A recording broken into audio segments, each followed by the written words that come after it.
rallumer une partie, oui. Ça sera bien pour la suite. Merci à vous tous d'être là. Il y a d'autres personnes qui vont venir pendant le début de l'introduction sûrement, et puis peut-être après. Donc, est-ce que vous êtes là pour la bonne conférence? Vous n'êtes pas trompé? C'est bien. Moi non plus, je crois. Donc, on va parler des pouvoirs de cerveau, donc de l'être humain, et des associations avec celles de l'univers. Il y a des interactions importantes entre les deux. Et ce qui serait intéressant, il va y avoir le cadre de la conférence après, mais quelles sont les raisons pour lesquelles vous êtes là aujourd'hui? Parce que c'est rare que les gens s'intéressent à ces domaines-là. Est-ce que certains veulent dire un peu pourquoi vous êtes intéressés par ces domaines du cerveau ou de l'univers? Oui. Oui, bonsoir, moi c'est Sandrine. En fait, c'est parce que j'ai vu une émission sur Arte il n'y a pas très longtemps, sur la plasticité du cerveau, Oui. et ils faisaient des études justement par rapport à ça. Et j'ai trouvé ça vraiment formidable par rapport au trauma, etc. C'est ça. Donc on verra une partie de ces études-là. D'accord. Pas tout parce que c'est très long. Oui, bien sûr. Mais on avait déjà présenté, puisque c'est la suite d'une première partie, sur laquelle on avait mis aussi une première partie de cette émission-là. Donc on va continuer là-dessus et faire aussi un parallèle au début, au milieu, à la fin, avec l'univers là-dessus. Est-ce que... Moi, plus simplement, je suis là pour un peu mieux maîtriser mon cerveau. Voilà. Si je peux. Donc par rapport à la maîtrise du cerveau, on verra que qui dit maîtriser dit effort, et que souvent il n'y a pas vraiment d'effort à faire, à part nettoyer, évacuer, simplement se reconnecter ou se retrouver. On va voir que tout est assez simple. C'est un petit peu de la même façon que par rapport à la plasticité du cerveau et par rapport aux virus ou aux moustiques. Au fur et à mesure qu'on donne des vaccins ou que l'on met des produits anti-insecticides, ben les moustiques mutent, les virus mutent, nous on fait la même chose, on mute aussi. Donc il ne faut pas vraiment s'inquiéter des pollutions et autres, même s'il ne faut pas qu'il y ait de pollution, on est d'accord, il ne faut pas qu'il y ait de surconsommation et autres, mais il ne faut pas non plus s'alarmer parce qu'on est des êtres passionnants, on verra, les animaux sont aussi comme ça, et humainement on est encore plus fort qu'eux, donc on verra comment ça fonctionne. Mais tous les règnes, végétal, minéral, animal, humain, ont des technicités encore inconnues, mais qui font que cette plasticité ou cette mutation que l'on peut avoir, même entre nous, quand il y a un être humain qui mute, vibratoirement, il émet des informations aux autres êtres humains qui, lorsqu'ils sont prêts, peuvent muter aussi, physiquement, émotionnellement, intellectuellement ou spirituellement. Donc on regardera comment ça fonctionne. Mais plasticité, principalement, il veut dire quoi ce mot? Alors plasticité, je n'ai pas tous les éléments, mais par exemple, moi quand j'ai fait mes études de psy, ben, on nous donnait, je ne vous l'ai pas mis parce que je ne l'ai pas trouvé, on nous donne une image du cerveau avec les différentes aires, qui sont des aires sur lesquelles on a dit que certaines zones étaient le pied, la jambe, la main, la langue, l'œil, etc. Et ces aires qu'on nous apprend, donc qui ont des noms, aires de Broca, aires de langage et ainsi de suite, sont figées, et on s'aperçoit qu'elles ne sont pas figées. C'est-à-dire, on va voir que lorsqu'on a un traumatisme, quel qu'il soit, donc physique déjà, si on a une partie lésée de notre cerveau, eh bien, le reste du corps prend, le reste du cerveau prend le processus, le relais, en fonction de ce qui n'est pas fait, alors qu'on pensait que ce n'était pas possible. Et du fait qu'on pensait que ce n'était pas possible, on nous a dit, ben, quand il y a quelqu'un qui est tétraplégique ou qui a un AVC ou autre, ben, écoute, tu vas rester comme ça toute ta vie. Du fait qu'on lui dit ça, ben, il ne fait aucun effort. Donc on va voir que dans d'autres pays, ils ont fait les choses en sens inverse, et que ça fonctionne, et que la personne retrouve jusqu'à 100% de ses capacités. Et en même temps, aujourd'hui, enfin, en France, il y a une trentaine de robots. On a vu ça à une émission dernièrement, une trentaine de robots. Chaque robot coûte entre 3 millions d'euros, mais sur lequel donc, il y a un écran, visualisation. La personne, sur son robot, qui ne peut pas marcher, apprend à marcher avec ses yeux, ses émotions et son physique. Donc, et plus il apprend, plus il est reconditionné sur 3 niveaux, donc intellectuellement, émotionnellement, physiquement, et plus ça va vite. C'est ce qu'on verra aussi. Mais c'est différent de ce qu'on nous apprend au fur et à mesure. Parce qu'il faut savoir, ce qu'on nous apprend, ben, les profs font du mieux ce qu'ils font, ce qu'ils peuvent, mais souvent, lorsque vous allez apprendre à l'université ou à l'école un métier, ben, le prof il n'a pas bougé de son bureau. Donc c'est difficile pour quelqu'un qui n'a pas bougé de son bureau d'apprendre un métier. il vaut mieux que ce soit un professionnel qui apprenne le métier. Mais le prof, il apprend quand même beaucoup de bases, et ainsi de suite. Mais souvent, il donne des bases qu'il a appris il y a 30 ans, il y a 40 ans, il y a 50 ans. C'est la problématique. Maintenant, on va voir tout ça. Alors, par rapport à... On a 1h30 à vivre ensemble, donc avec la conviction que le changement est possible. Si vous n'êtes pas convaincu que c'est possible, c'est pas le bon lieu. Donc, le but ici n'est pas de savoir qui a tort, qui a raison, mais de regarder quel est le bon fond chez toute personne. Donc, parce qu'on a souvent tous un bon fond, mais on ne l'exprime pas de la bonne façon, donc on y met souvent de mauvaises formes. Et donc, tous les mots veulent dire des choses différentes pour chacun d'entre nous. Donc, quand on a assez de recul, on peut s'apercevoir que les gens disent la même chose. Donc, si moi, des fois, je dis quelque chose qui ne correspond pas, levez la main, donnez votre façon de voir, mais si on fouille bien, on verra qu'on dit chacun la même chose d'une façon différente.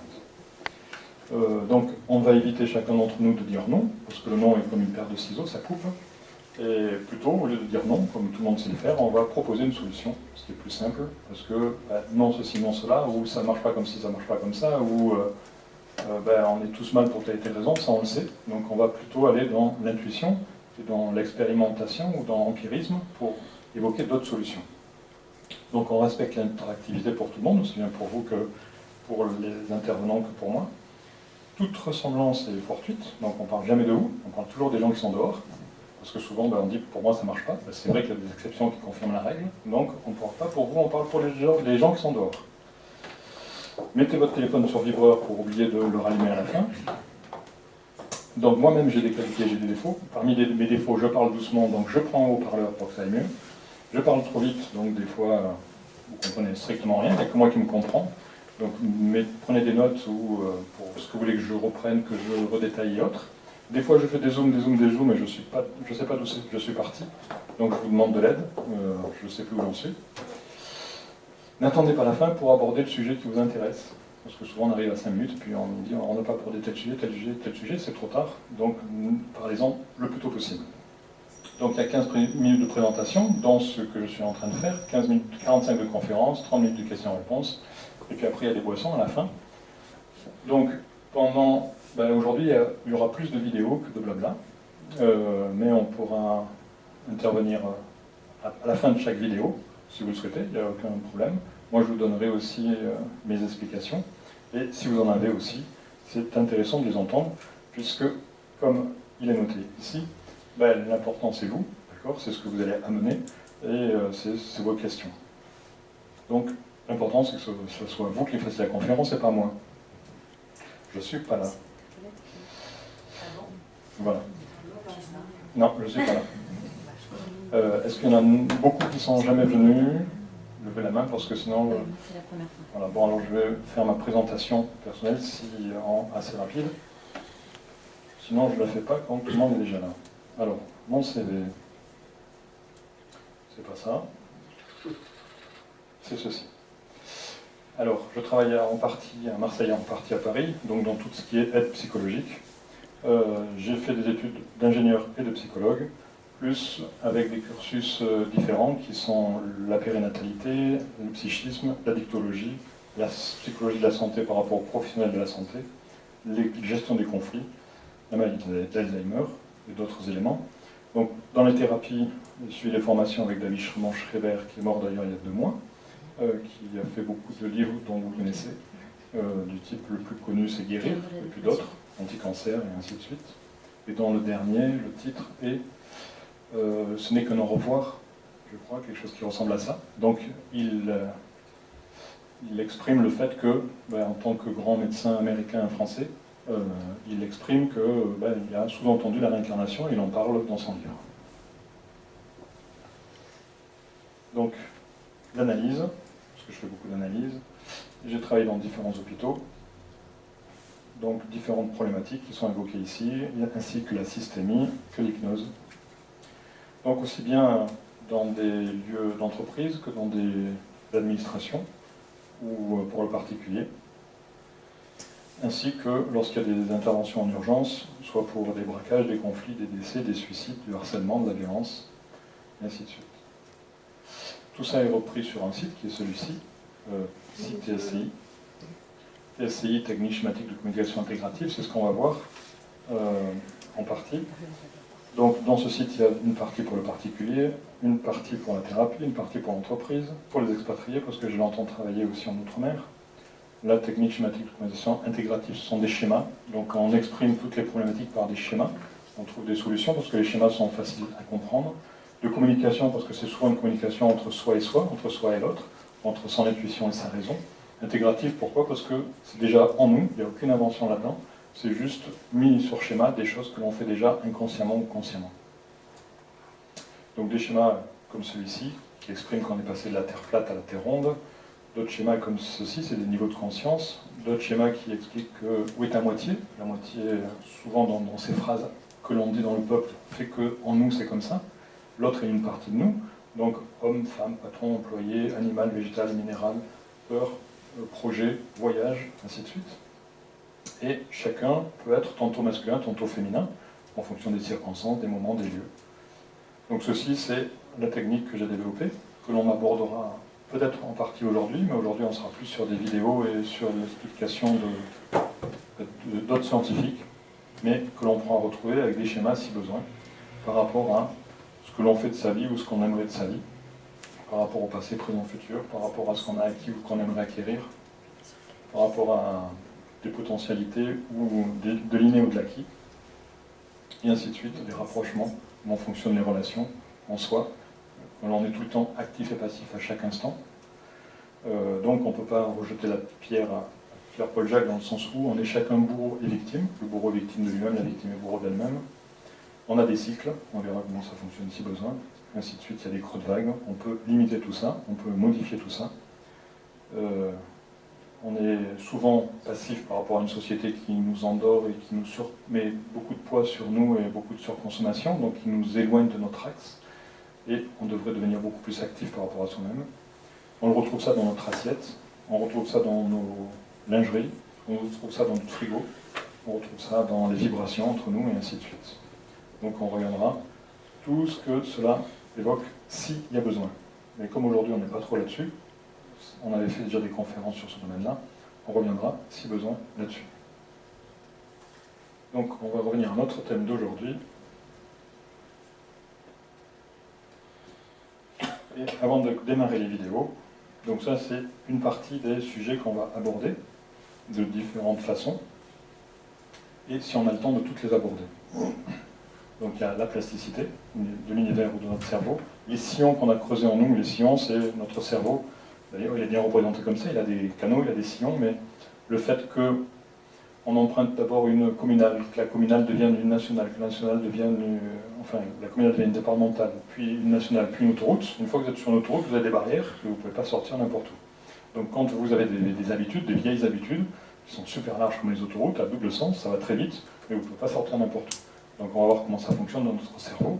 Quand on a des habitudes, on peut difficilement s'en sortir, dans le sens où c'est la même chose qu'une petite habitude qui ressemble à une communale.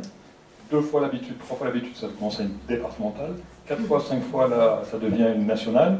10 fois, ça devient une autoroute. Ça va très vite, mais vous avez des barrières, vous avez du double sens, et vous ne faites pas n'importe quoi sur les autoroutes, c'est réglementé, c'est pareil en nous. Donc on ne peut pas sortir n'importe où. Donc quand on est dans ces sillons, comme dans un grand canyon, vous n'avez que le bas pour circuler, vous ne pouvez pas monter, c'est pas possible. Donc on verra ces sillons s'il y a besoin, on va en parler. Substitution sensorielle, donc on regardera, mais il y a une expérience qui est faite là-dessus, si on a le temps de la voir, je vous l'expliquerai, mais tout notre corps, par exemple, dans cette expérience, la peau remplace les yeux. Donc on apprend à des aveugles à voir par n'importe quel endroit de la peau. Donc on n'est pas... C'est plus facile avec les yeux parce que c'est étudié pour, mais on peut arriver à modifier les choses. Et les chercheurs et les savants l'ont montré. De plus, dans cette émission, ce ne sont pas des chercheurs médicaux, ce sont des chercheurs X ou Y, lambda, qui sont des mécaniciens, mais pas du tout des médecins. Donc ça dérange un peu la médecine, parce que les non-médecins ont trouvé des choses que les médecins auraient pu trouver. Le recablage du cerveau, on va le voir dès le début, c'est-à-dire que, comme ceux qui s'intéressent, vous allez sur Internet, vous avez plein de vidéos par rapport aux synapses qui se connectent et qui se déconnectent, en fonction de vos idées, de vos intuitions, des projets que vous voulez faire. Et bien, suivant les projets que vous allez faire, s'il y a un nouveau projet, vous avez en vous de nouvelles connexions des synapses qui vont se décaler d'un endroit et qui vont se recaler à d'autres endroits pour créer des circuits plus rapides. Par exemple, si on prend le cas des jeunes garçons, ou enfin des jeunes enfants que l'on dit être autistes. Très souvent, bon, il y a toujours l'exception qui confirme la règle, ça, tous ne rentrent pas dans le cas que je vais vous citer, mais une grande partie, oui. La majorité d'entre eux ont une grosse tête, un gros cerveau, et en plus, donc, si on fait une étude au niveau du scanner, on s'aperçoit que leur cerveau est développé. C'est-à-dire qu'ils ont développé avant l'âge énormément de connexions. Quand on dit souvent qu'avec l'âge, les cellules disparaissent, en effet elles disparaissent, mais pourquoi? Parce qu'on a tellement fait de connexions qu'on n'en a plus besoin. Après, si certains veulent continuer à chercher, ils peuvent continuer à en créer d'autres, mais s'ils ne veulent pas, ils ont assez de connexions pour faire tout ce qu'ils ont besoin. Donc les connexions, les cellules au début, on en a besoin pour créer ces connexions. On va voir avec un zoom comment les connexions se font, comment les cellules grandissent. Et en même temps, on peut les déconnecter, on peut les reconnecter. Donc les enfants autistes, souvent, ont créé des tas de réseaux avant l'âge, ce qui fait que ils suivent les réseaux dans tous les sens, mais ils ne savent pas dans quel sens régler. Donc ils sont assez mal, ils ne sont pas compris, ils sont bien incompris. Donc la difficulté, c'est qu'ils ne savent pas se servir de leur super engin, de leur super cerveau. L'influence de nos pensées, donc c'est lié dans tous les thèmes, l'univers et l'être humain.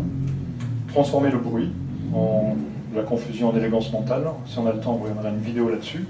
C'est beaucoup plus lié à l'éducation et à ce qui se passe dans l'école, par rapport au calme que l'on pourrait avoir à l'école ou au bruit que l'on a à l'école.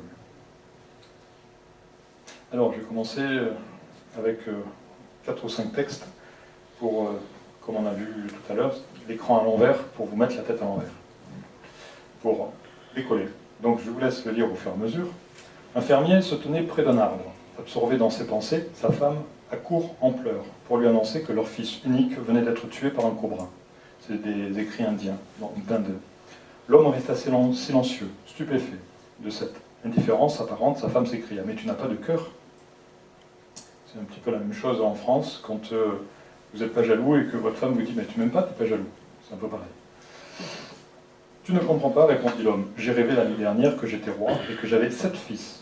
Ils s'en allèrent dans la forêt, furent mordus par des cobras et moururent. À présent, je me demande s'il faut pleurer sur ces 7 fils morts dans le rêve ou sur notre fils unique qui vient d'être tué dans le rêve que nous faisons en ce moment. » Ce fermier était un homme de discernement spirituel.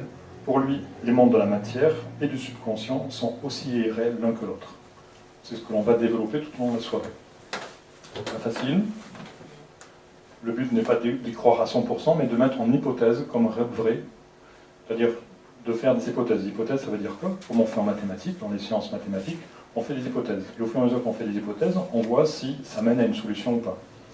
Faire des hypothèses, ça veut dire que les voyages forment la jeunesse. Si je ne voyage pas, j'ai qu'une seule façon de faire, celle que j'ai apprise dans ma vie, auprès de mes parents, ou grands-parents, ou frères et sœurs. Mais dès que je commence à voyager, physiquement, ou par les livres, ou par les films, ou par les amis, ou par les différentes connexions que je peux avoir dans la vie, je commence à avoir du choix. Mais si je ne voyage pas, je n'ai pas de choix. Donc le choix permet soit de prendre un certain pourcentage d'entre eux, soit d'en inventer d'autres, et ainsi de suite, pour après prendre une direction qui nous correspond plus qu'une autre. Donc les voyages forment la jeunesse servent à ça aussi, c'est ce qu'on fait. On met des hypothèses, et vous devez écouter comment votre corps et surtout votre cœur le ressent. C'est-à-dire que si vous posez la question à votre tête en disant « Est-ce que je pense que c'est bien ou c'est vrai? Est-ce que je pense que c'est valide ?» La réponse sera plus difficile à entendre que si vous dites « Est-ce que j'aimerais que ça existe ?»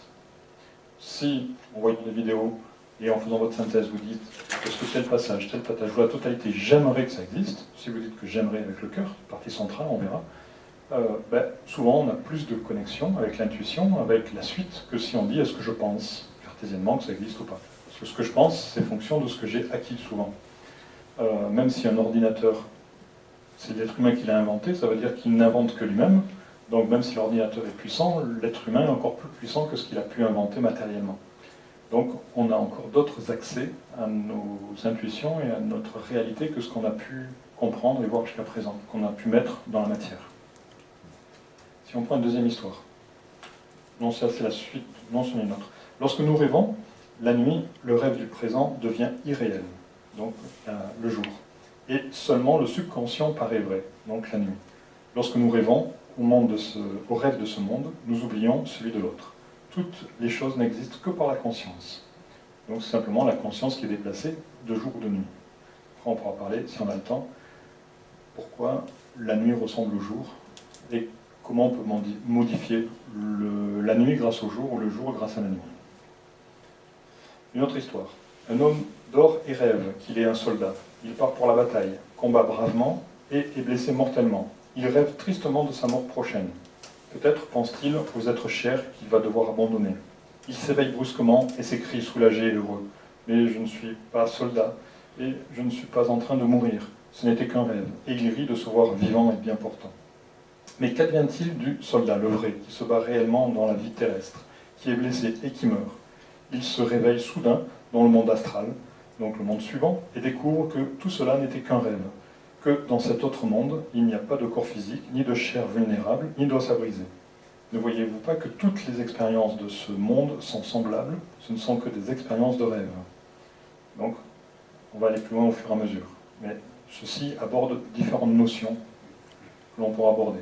Le temps et l'espace forment la trame imaginaire sur laquelle a été construit ce vaste univers.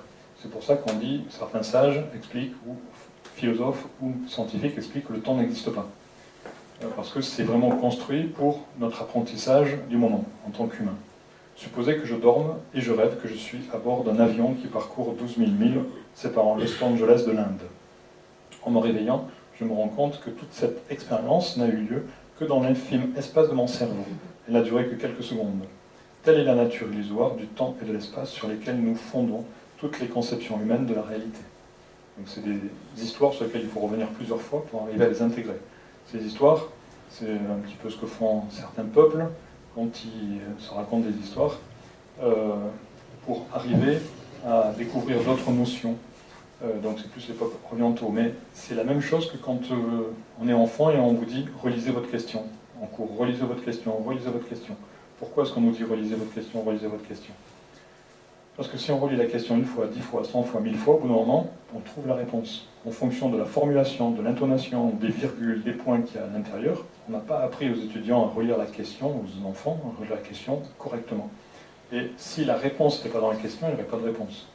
Donc la réponse est vraiment dans la question. Et si on la relit bien, correctement, les virgules, les intonations, les points, etc., on trouve la réponse dans la question et c'est facile pour répondre à l'exercice. Mais on ne nous apprend pas à relire notre question. La même chose que là, si vous relisez votre texte une fois, 10 fois, 100 fois, au bout d'un moment, les éléments sont clairs. Et ça vous arrive sûrement vous dans votre vie professionnelle. Moi, ça m'est arrivé souvent.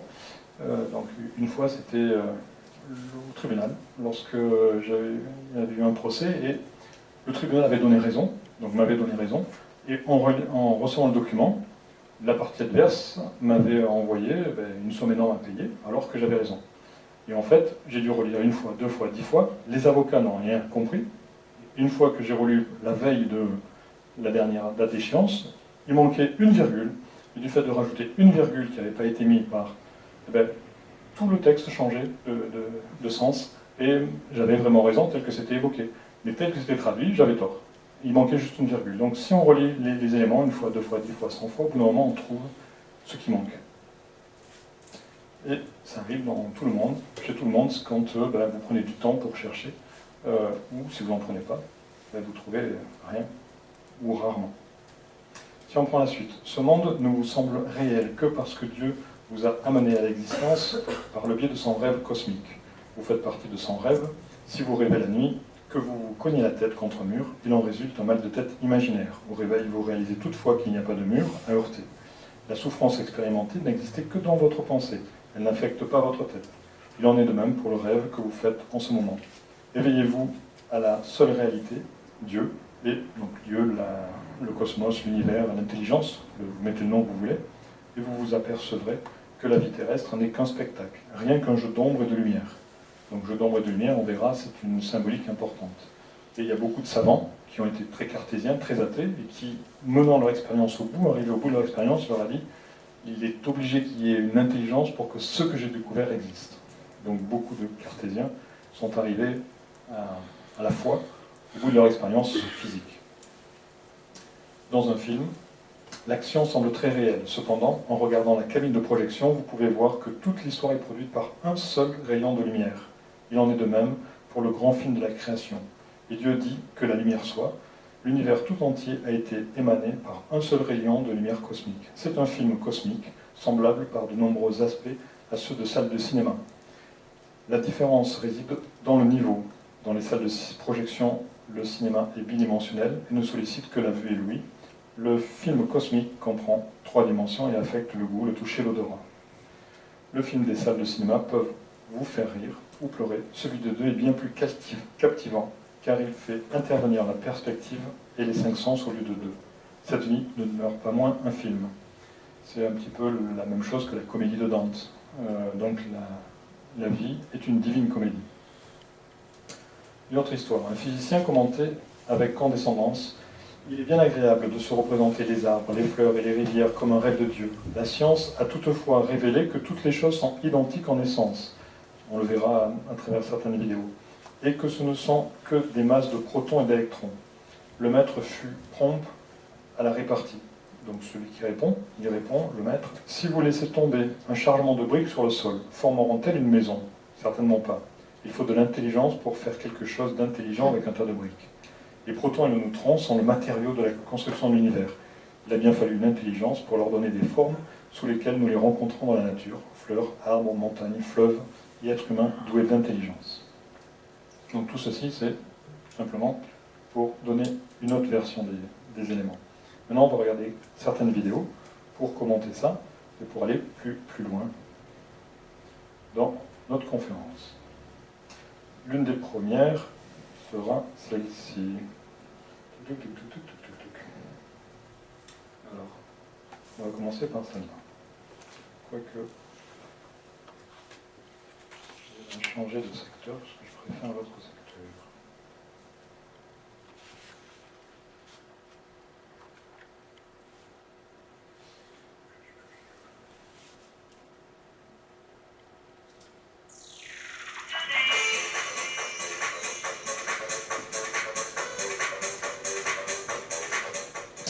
Alors, vous avez un exercice à faire. Tu peux nous éteindre la moitié de la lumière, la moitié. L'autre. Merci. L'autre exercice à faire, c'est de regarder. Pour ceux qui connaissent, vous pouvez refaire l'exercice. C'est une danseuse que vous pouvez soit voir tourner à droite, soit tourner à gauche. Pour ceux qui la voient tourner dans le sens des aiguilles d'une montre, levez la main droite. Et ceux qui la voient tourner dans le sens inverse des aiguilles d'une montre, tournez la main gauche. Alors droite, j'en ai moitié-moitié à peu près. Donc j'ai quelques gauches et plus de droite. Mais si vous regardez, vous allez vous apercevoir que vous pouvez la faire tourner de sens. Ah oui, maintenant je la vois à gauche. Vous regardez le pied, c'est plus simple, Ah ouais. et vous allez la faire tourner. Vous pouvez lui faire des demi-tours ou des quarts de tour, ou vous pouvez même lui faire des 8 au fur et à mesure de l'habitude. Si elle tourne dans un sens, c'est plus le cerveau droit, si elle tourne dans l'autre, c'est plus le cerveau gauche. Et quand vous lui faites faire des moitiés de tour, ou des quarts de tour, ou des 8, ben là, ça veut dire que vous éclatez avec votre cerveau, vous faites faire ce que vous voulez. C'est une vidéo qui est sur Internet, qui s'appelle La danseuse. Vous tapez. On peut le maîtriser? Oui, bien sûr. Je viens d'avoir Moi aussi. C'est qu'on change de cerveau. On passe du cerveau droit au cerveau gauche, du cerveau gauche au cerveau droit. Maintenant je la vois à gauche en fait. Ouais, mais si on le fait en même temps, c'est que c'est pas l'image. Ah, mais bien sûr, parce que l'image... Ah non, c'est suivant ce que tu regardes, et en même temps, tu peux toi-même la faire bouger. C'est-à-dire que vous pouvez l'entraîner un tour, 2 tours, 3 tours, et puis la faire changer quand vous voulez. Mais c'est sûr qu'elle va... Non, mais elle change qu'au moment où elle arrive soit ici, soit là-bas. D'accord? Elle ne va pas changer ici. Elle va changer soit au milieu, soit à ce bout, soit à l'autre bout. Mais elle va changer parce qu'elle tourne soit dans un sens, soit dans l'autre. Soit vous pouvez faire une moitié comme ça, et puis l'autre moitié comme ça, soit comme ça et comme ça. Soit un demi-tour devant, un demi-tour derrière. Vous pouvez lui faire ce que vous voulez. Il faut s'habituer. On ne va pas rester trop longtemps là-dessus. Mais vous tapez sur Internet la danseuse, La lanceuse. La danseuse. Vous avez cette vidéo sur plusieurs sites. Moi, je vais tout retrouver dans le même sens. J'ai pas entendu. Je vais tout retrouver dans le même sens. Alors, pour ceux qui n'ont pas fait tourner, pour ceux qui n'ont pas pu tourner, fixez le pied. Et vous regardez que le pied. Vous restez calme quelques instants. Si c'est pas le pied, vous passez à la main. Et vous pouvez même influencer avec votre esprit en disant, quand elle arrive là, je veux la voir tourner, je veux la voir tourner. Influencez en disant la chose en vous. Moi j'ai l'impression que je n'arrive pas à le maîtriser, ça vient d'intérieur. Bien sûr, ben, moi c'est pareil. Hein. Je vais tout retrouver dans le même sens. C'est pas- Alors, c'est pas un souci si vous l'avez tourné, c'est un exercice, d'accord? Là, moi je l'ai vu tourner dans les deux sens, mais je ne le maîtrise pas. Au fur et à mesure. C'est-à-dire que, par exemple, des fois lorsque je la montre, et lorsque je la montre en huis clos, pour des amis, une fois, la première fois, c'était amusant parce que on était 5 ou 6 déjà en train de regarder la vidéo, et puis on a un dernier qui arrive et qui regarde la vidéo et qui dit comme monsieur, ah, vous me racontez une histoire, elle tourne pas, c'est vous. Le dernier, il pensait que c'était un dîner de con, le dernier qui arrivait, il était elle tourne pas. Et puis d'un seul coup, il dit, elle a tourné, je l'ai vu tourner, qu'est-ce que t'as fait Il était persuadé que j'avais touché quelque chose. Voilà. Donc, mais ne vous inquiétez pas, si elle tourne pas, on a chacun une partie importante, c'est-à-dire les deux côtés sont importants dans la vie, cartésien et émotionnel. Le cerveau, alors je vous la remets. Donc si comme Sauveur on l'a vu tourner que du côté droit, c'est que Sauveur a une prédominance. Oui, C'est donc, le cartésienne ou... alors souvent, si on la voit tourner dans le sens d'aiguille du monde, c'est plus cartésien. D'accord? Si c'est en sens inverse, c'est plus émotionnel. Donc, dans les aiguilles du monde introverti, extraverti dans l'autre sens. Mais pour les gauchers droitiers, ça change. Donc, il n'y a pas une norme exacte. C'est plus... c'est intéressant pour savoir comment fonctionne le corps. Cartésien à droite. Hein. Souvent, oui. Dans le sens de Oui. Et C'est les deux, moi, tu quand on est gaucher. ça, c'est Il n'y a pas de norme pour le gaucher. C'est plus dans le sens, parce qu'il y a des gauchers qui peuvent être ambidresses, et des gauchers qui peuvent être frustrés, parce qu'on les a obligés. Et souvent, les ambidestres, ils ont plus de qualité que soit les droitiers, soit les gauchers. Ils ont plus de possibilités. On va passer à la suite, parce que la suite est intéressante. On ne va pas rester là-dessus. Bien, vous l'avez sur le site. Alors, la prochaine vidéo, je vais la mettre en route, et je vais vous l'expliquer un petit peu, au fur et à mesure. Parce que celle-ci est aussi passionnante que les autres.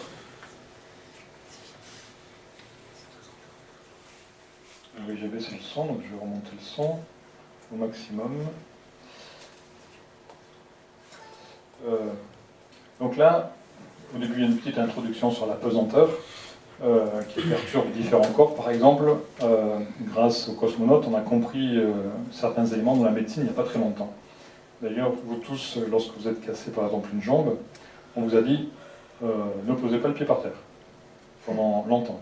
Et maintenant, on ne dit plus ne posez pas le pied par terre, on dit posez le pied par terre. Pourquoi? Parce qu'on s'est aperçu grâce aux cosmonautes que lorsque les cosmonautes étaient en lévitation, donc en apesanteur, le corps de lui-même enlève tout le calcium là où il n'y en a pas besoin. Donc il enlève tout le calcium des jambes pour l'utiliser ailleurs. Et lorsque les gens ne posent pas le pied par terre, ils n'ont plus de calcium puisque le corps ne sent plus le contact et lorsqu'il reprend au bout de 3 semaines ou un mois que l'os est ressoudé, il y a beaucoup plus de fractures parce qu'il n'y a plus dans les analyses plus de calcium. Donc maintenant on dit, ne le posez pas pour vous faire mal, mais posez-le pour que le corps sente que la jambe est importante, donc pour pas que le corps enlève le calcium. Donc le début explique un petit peu ça, par rapport à la pesanteur, et puis après vous allez avoir, on va s'interrompre plusieurs fois sur cette petite vidéo, comment fonctionne tout le corps humain, au niveau des cellules, mais surtout au niveau de l'esprit, au niveau de toutes les synapses et des connexions. De tout ce que j'ai pu expliquer tout à l'heure et que l'on va encore évoquer. Complètement le fonctionnement du cervelet. Celui-ci ne perçoit plus le poids du corps et n'assure plus l'équilibre. Le cervelet. Lorsqu'un cosmonaute reste trop longtemps en apesanteur, le fonctionnement des circuits inutilisés du cervelet se détériore. Donc, se détériore est un mot destructeur, mais C'est plus que, ben, il n'y a plus besoin, donc on n'utilise plus. On verra que c'est la même chose dans le corps humain. C'est la même chose dans une rue. S'il y a une rue qu'on n'a pas besoin, ben, elle se détériore, entre guillemets, mais même on ne l'utilise plus. On en fait autre chose, et ainsi de suite. On va regarder. À son retour sur Terre, il lui faut du temps pour rétablir les circuits hors d'usage.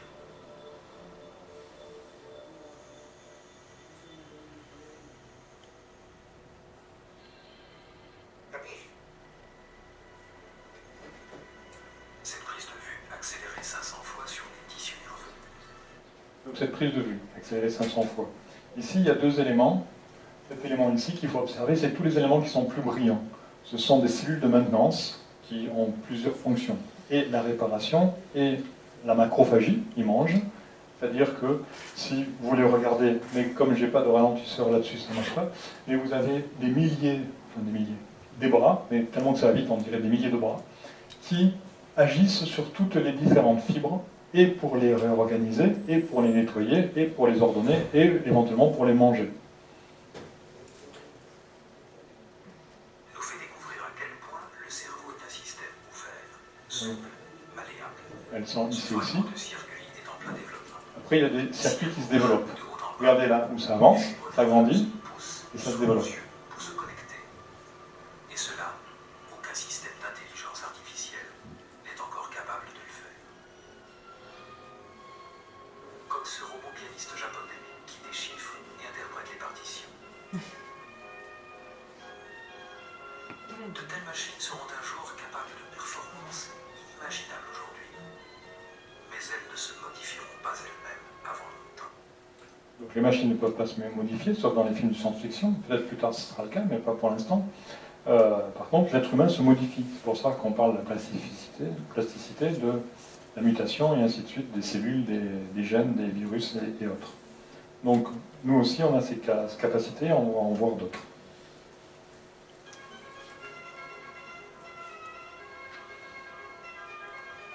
Ils ne remplaceront jamais un Philippe Corps. C'est le musicien. Bon, la vidéo est coupée, elle passe à autre chose. Les câblages de base du cerveau, puis des circuits spécialisés, s'établissent progressivement. Vous voyez, toutes les cellules qui grandissent et qui diminuent. Les substances chimiques indispensables à cette construction ont été retrouvées chez l'adulte. Il est vrai que nous perdons des neurones sans arrêt, mais la complexité des circuits s'accroît pendant toute la vie. Ici, au centre de l'écran, la grande cellule pyramidale, Pyramidale celle comme ça. qui justement commande le mouvement d'un muscle. En voici une autre. Chacun de ces neurones qui se comptent par milliards est d'une immense complexité. Chacun des neurones qui se compte par milliards est une immense complexité. D'accord. Celui-ci, enfoui dans un réseau de circuits, est entouré de cellules auxiliaires. Donc les réseaux de circuits, c'est la même chose que les autoroutes américaines. Là, vous voyez dans tous les sens, des pentes, des descentes, des droites, des gauches, etc. Et vous avez ces cellules macrophages ici, qui sont là pour nettoyer, organiser, ranger, économiser, Les nourrissent et les réparent. qui nourrissent et qui réparent. Si vous regardez tout le tour, vous voyez les bras qui Quand elles bougent. se déplacent dans notre cerveau, tels ces macrophages infatigables, ici en blanc très mobile, qui nettoient les circuits en Vous permanence. avez tous les bras.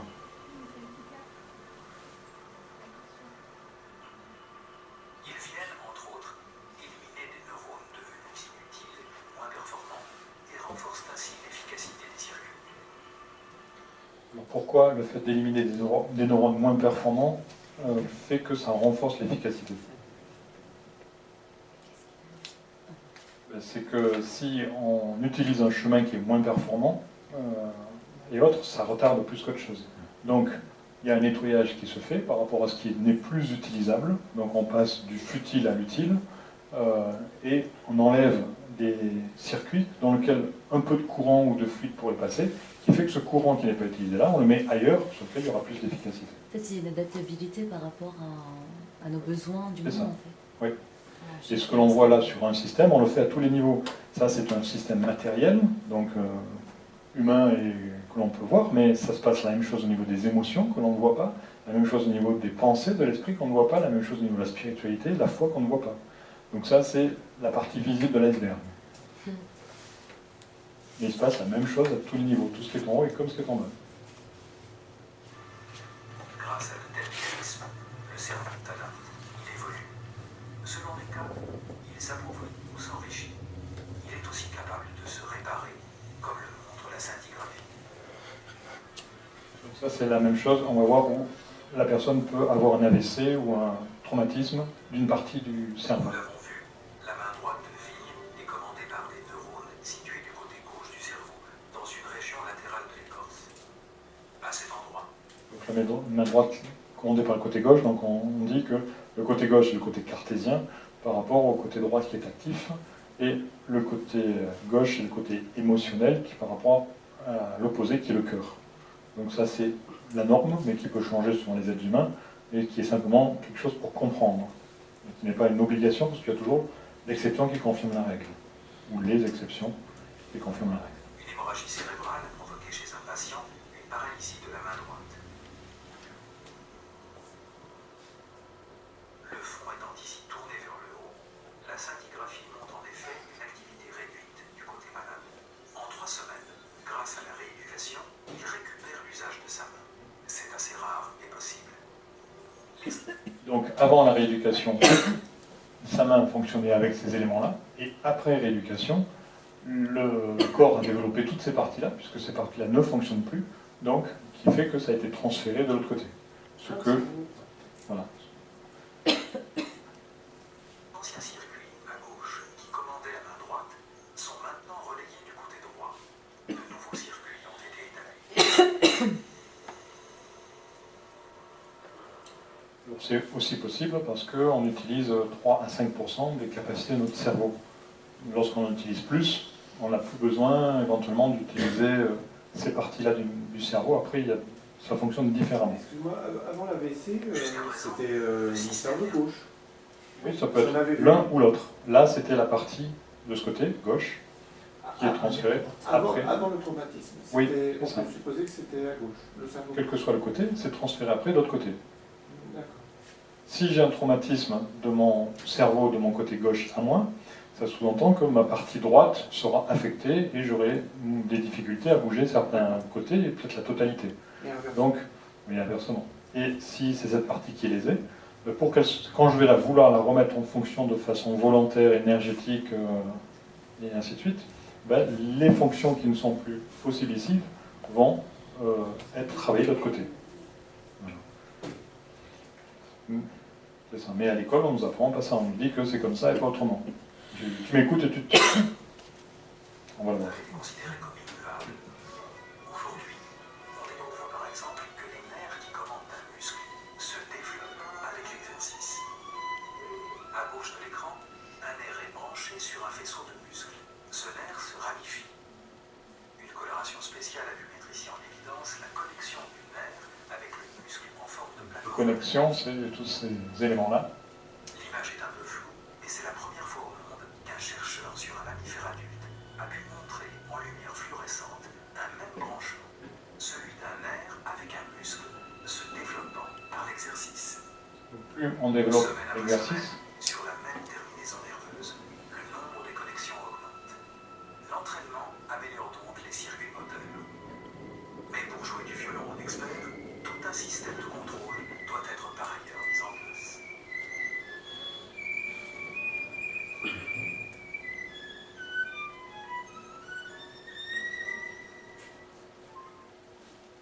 donc ça c'est extrait d'une vidéo qui s'appelle, je vous la donnerai, c'est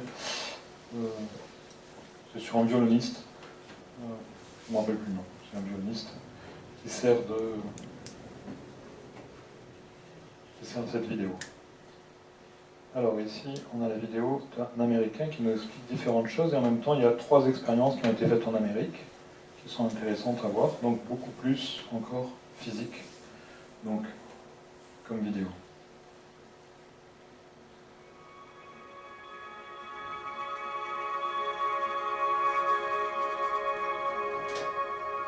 Almost universally, ancient texts, spiritual traditions, suggest everything in our world is connected in ways perhaps we're only beginning to understand. This field of energy, this subtle field of energy, is in fact described by Western scientists as a net or a web that creates what they call the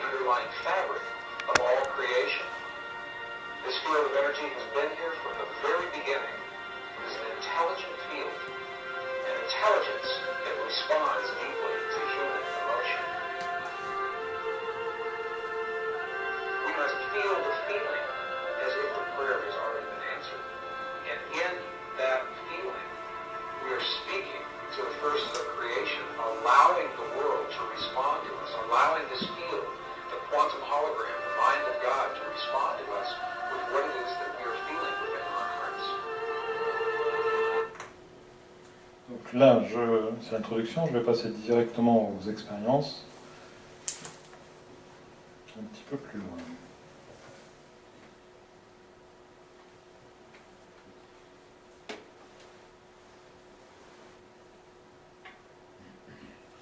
Par ici. Mince. Ah oui, c'est vrai que celle-là, je ne peux pas la changer. Donc je ne peux pas la toucher. Le fichier est bloqué, je n'ai pas pu le travailler. Donc je vais vous le remettre sans y toucher.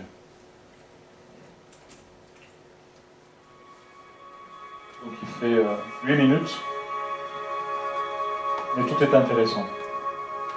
Almost universally, ancient texts and spiritual traditions suggest that everything in our world is connected in ways perhaps we're only beginning to understand.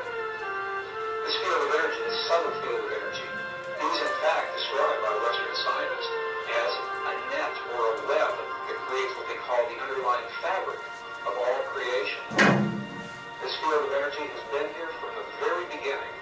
It is an intelligent field, an intelligence that responds deeply to human emotion.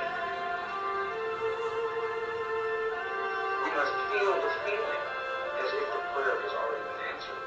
And in that feeling, we are speaking to the first of the creation, allowing the world to respond to us, allowing this field, the quantum hologram, the mind of God, to respond to us with what it is that we are feeling within our hearts.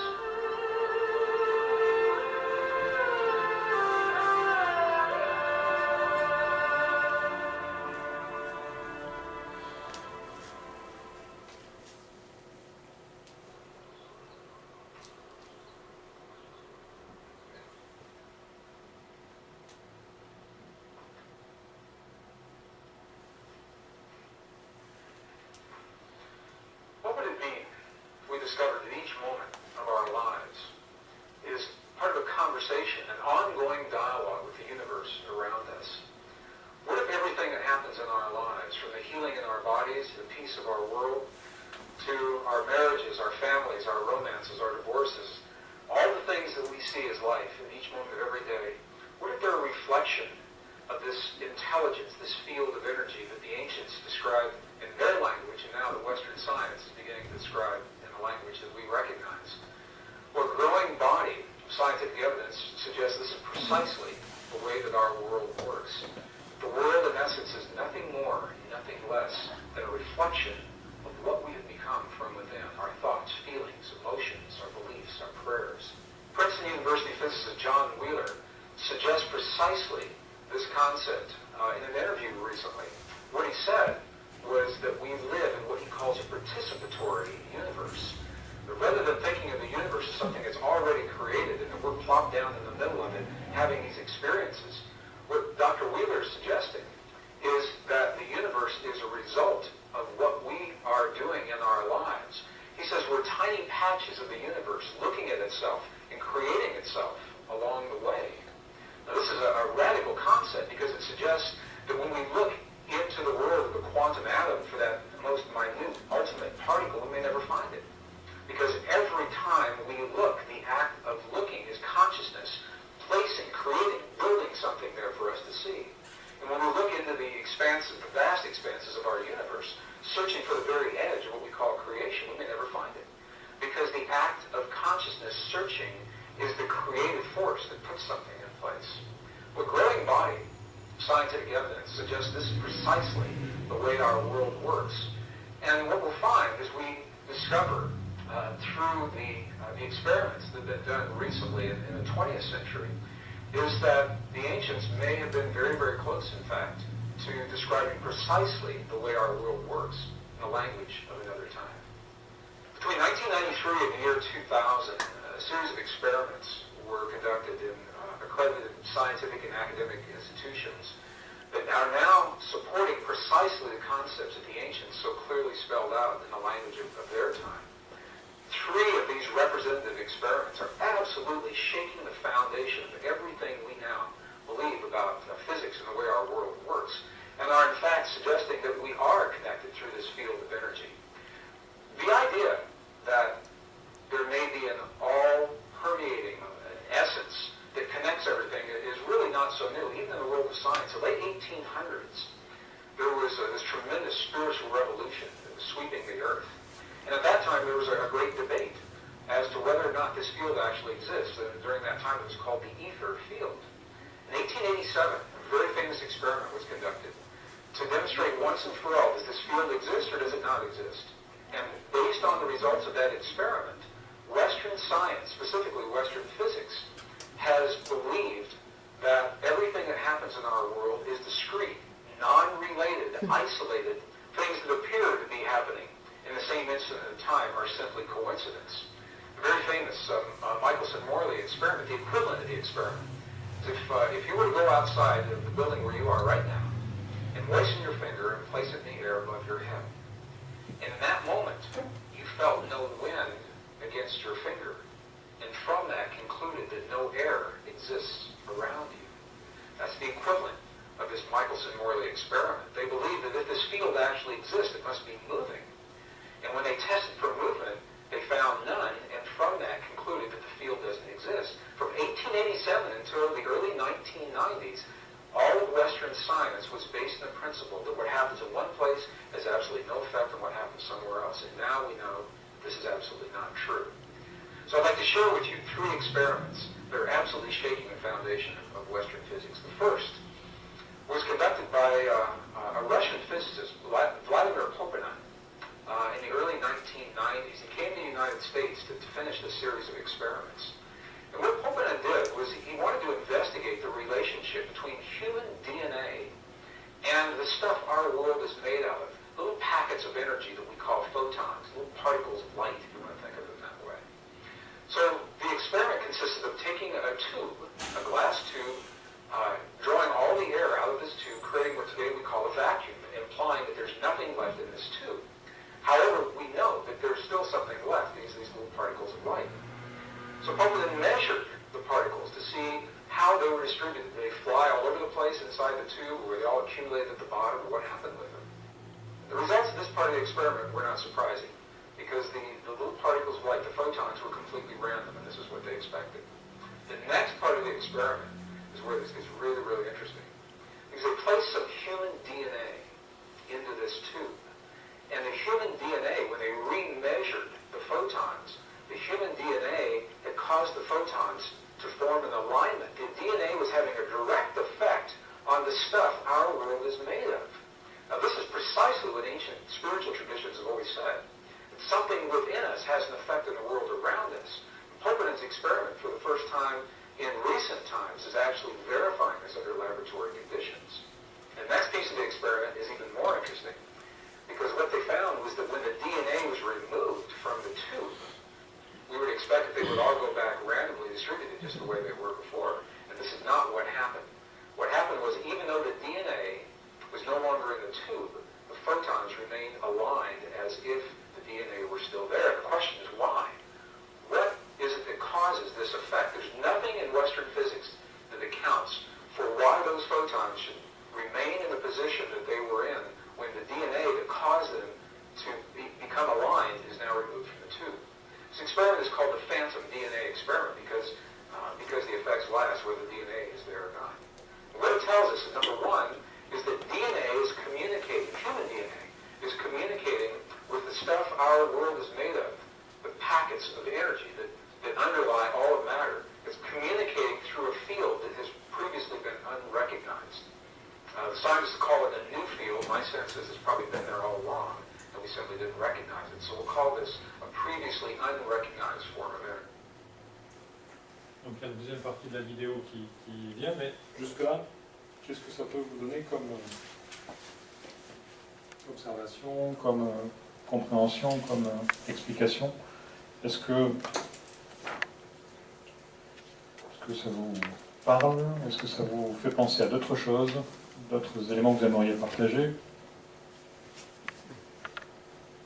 Alors, est-ce que c'est la même chose que l'intrication quand deux choses ont été en contact, le reste... Oui, alors qu'est-ce qu'on pourrait faire de ça? Garder la mémoire, tout simplement. Oui, et justement, quel lien y a-t-il avec la mutation? Plus qu'une mémoire, c'est un lien direct, oui. Même après la rencontre. C'est ça, mais de toute façon... C'est une mutation. Oui, c'est une mutation aussi. Donc on s'en sert comme on veut, c'est-à-dire que si on n'y croit pas, même si la chose est là, ben, ça ne va pas nous servir, parce qu'on n'y croit pas. Mais la modification est faite. Après, on n'a pas besoin de s'en servir si on n'a pas l'utilité ou s'il n'y a pas la croyance, s'il n'y a pas la foi. Par contre, si on a la croyance, la foi et qu'on veut prendre pour vrai, eh ben, ça peut nous être utile et on peut aller plus loin au fur et à mesure. Donc les deux sont intéressants et possibles. Il n'y a pas d'obligation de croire ou de ne pas croire, mais ça fait un outil de plus qu'on peut utiliser ou ne pas utiliser si on en a besoin. Est-ce que vous aviez un autre élément à rajouter? Alors on va voir la deuxième, c'est la suite, et dans lequel il y a les deux autres expériences.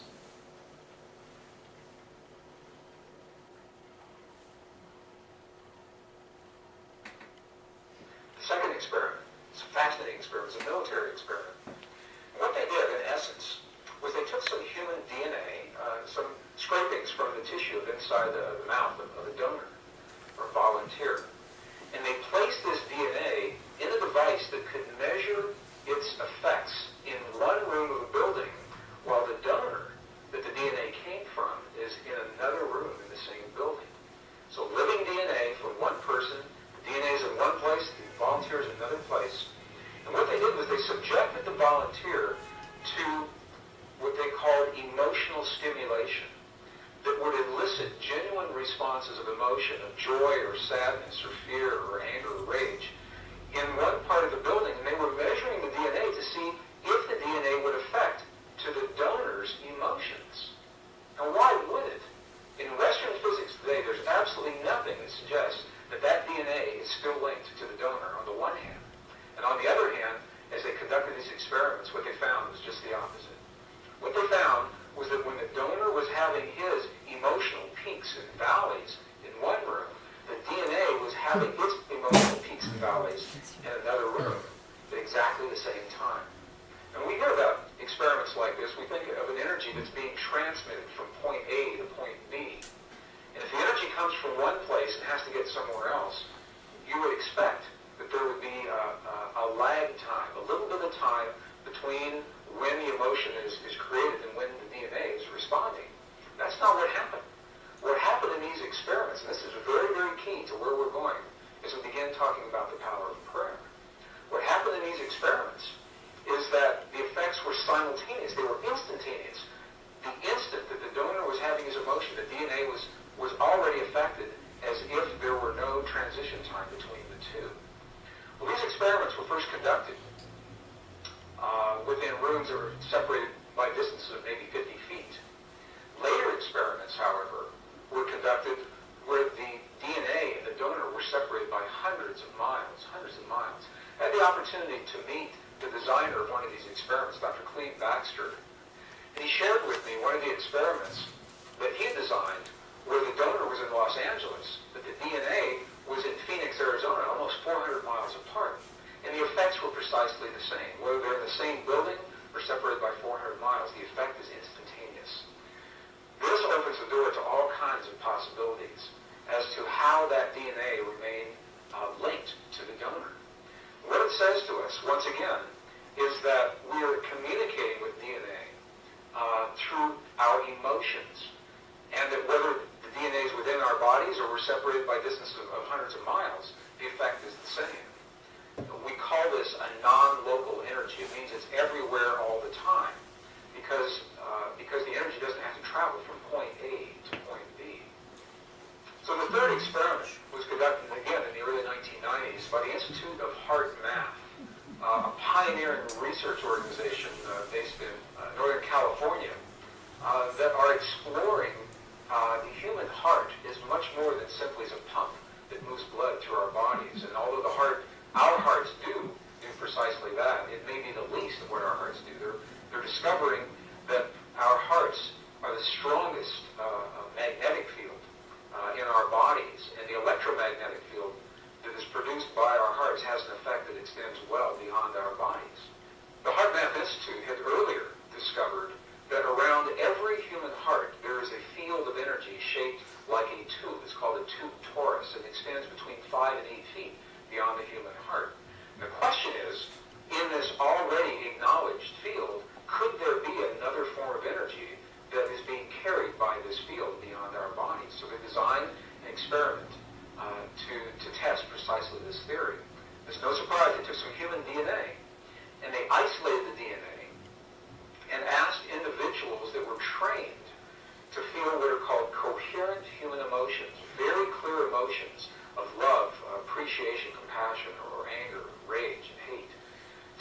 those feelings on demand.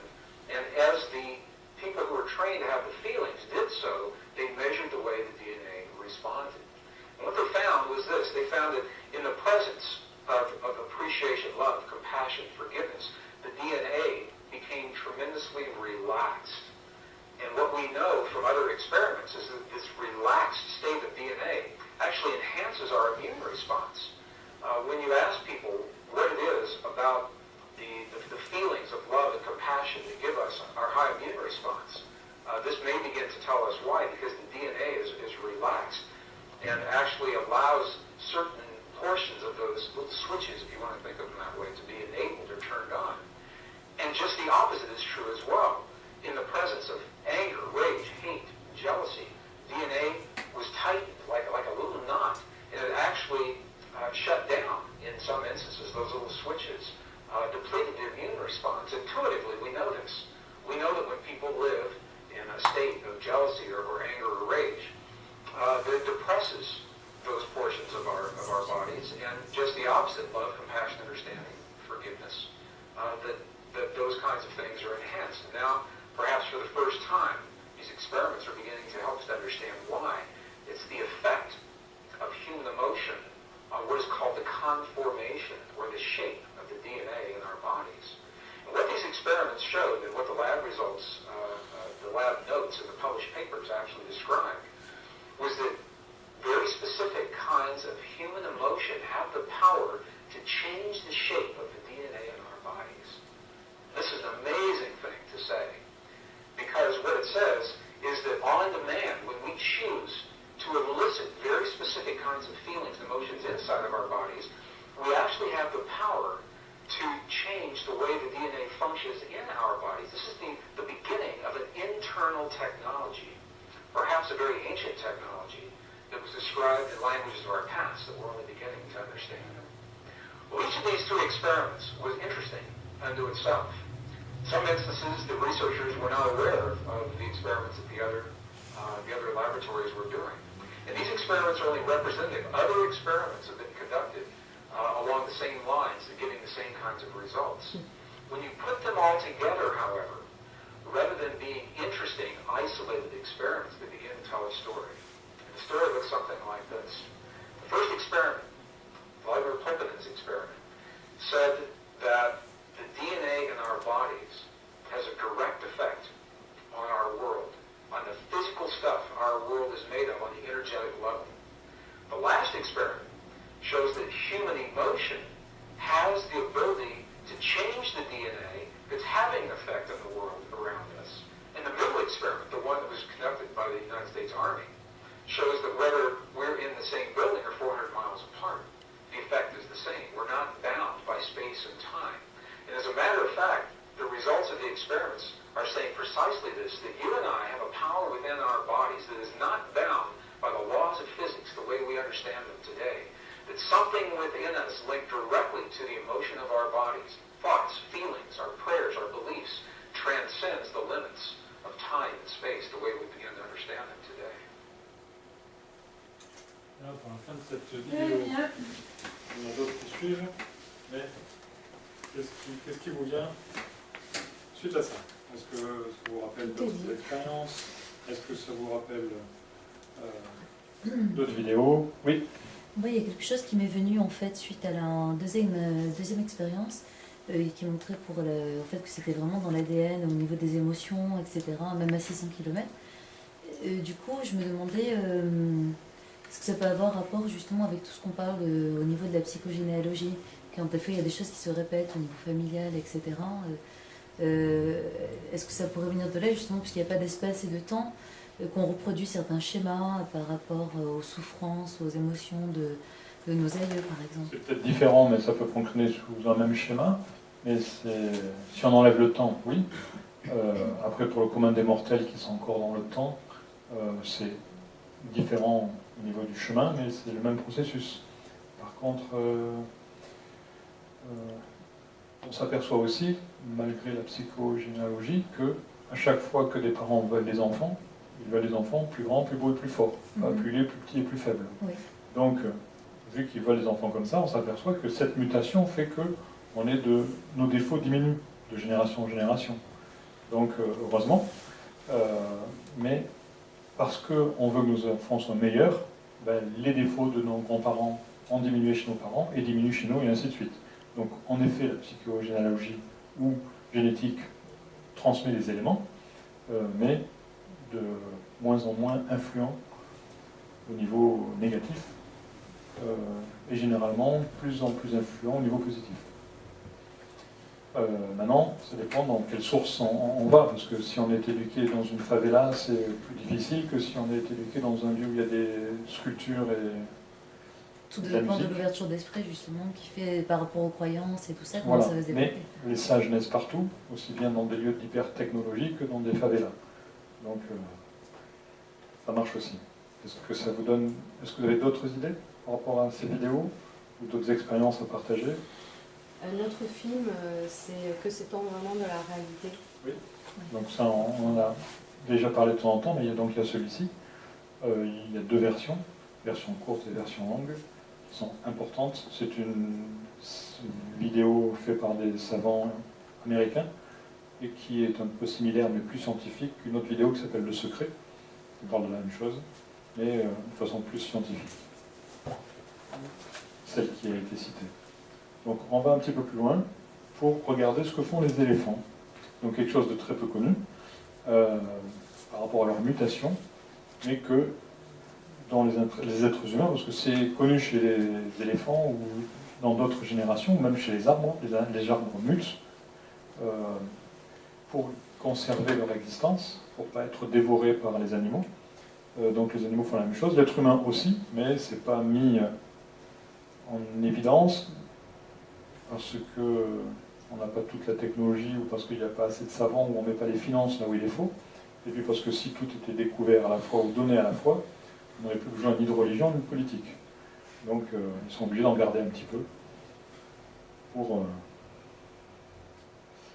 Alors la suite. Accrochez-vous à vos fauteuils. De nos jours, il n'existe que peu d'éléphants indiens dotés de longues défenses. Pourtant, pour eux, comme pour tous les autres éléphants du monde, ce sont des outils extraordinairement précieux.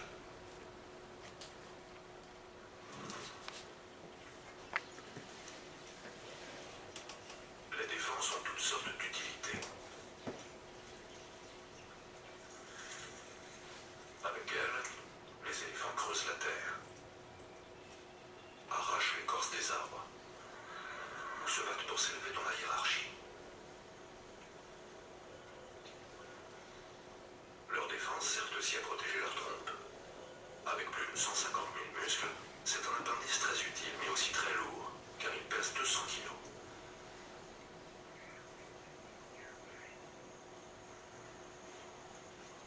Malheureusement, en raison de la robustesse, de la texture et de la beauté de l'ivoire, les défenses sont un trésor particulièrement convoité par les humains.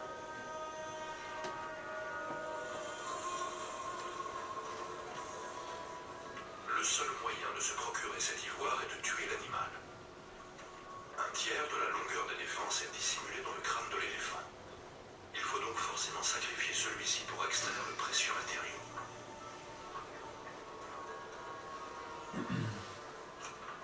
La chasse à l'ivoire a décimé toutes les populations d'éléphants jusqu'à ce que son utilisation et son commerce soient interdits. Cette nouvelle réglementation a ralenti l'élimination de l'espèce. Mais des années et des années de massacres ont des conséquences encore plus profondes.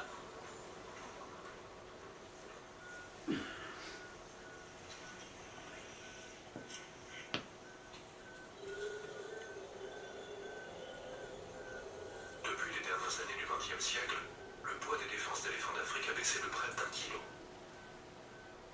En Asie, 50% des mâles naissent complètement dépourvus de défense.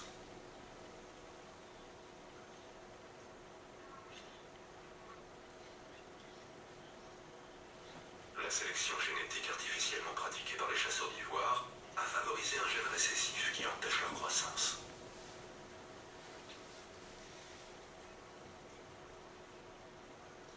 Aujourd'hui, en Inde, le nombre d'éléphants dépourvus de défense, appelés MACNAS, augmente. Les animaux dotés de longues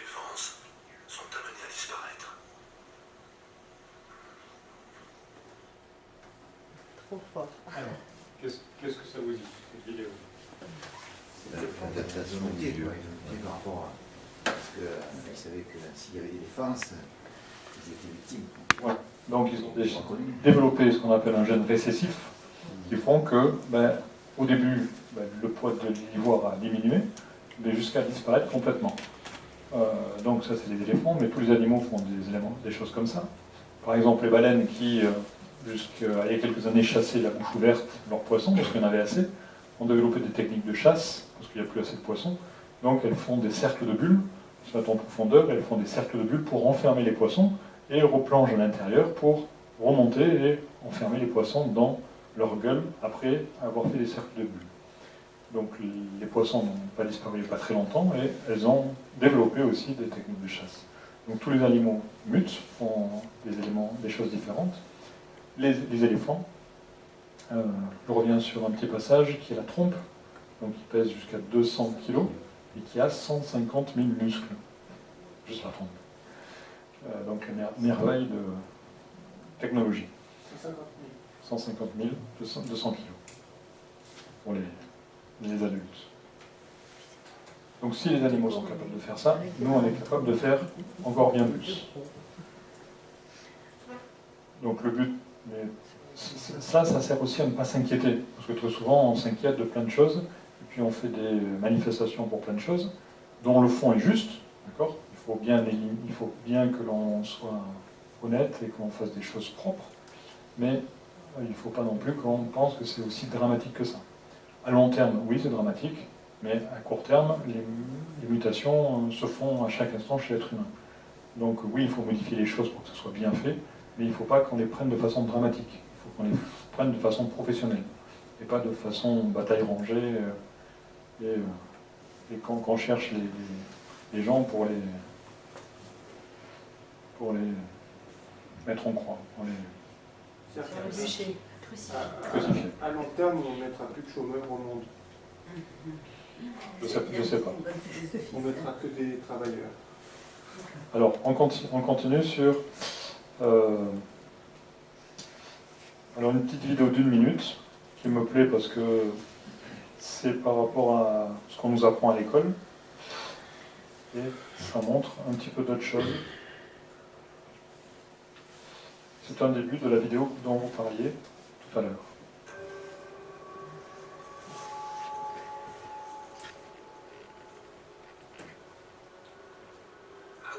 Quand j'étais étudiant en médecine, on nous disait que le cerveau est comme il est et que rien ne peut le changer.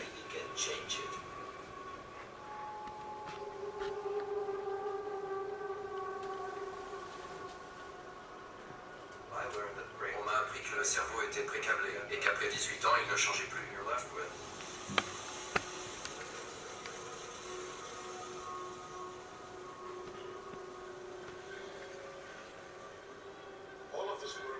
Toutes nos recherches montrent qu'il faut totalement revoir cette conception du cerveau.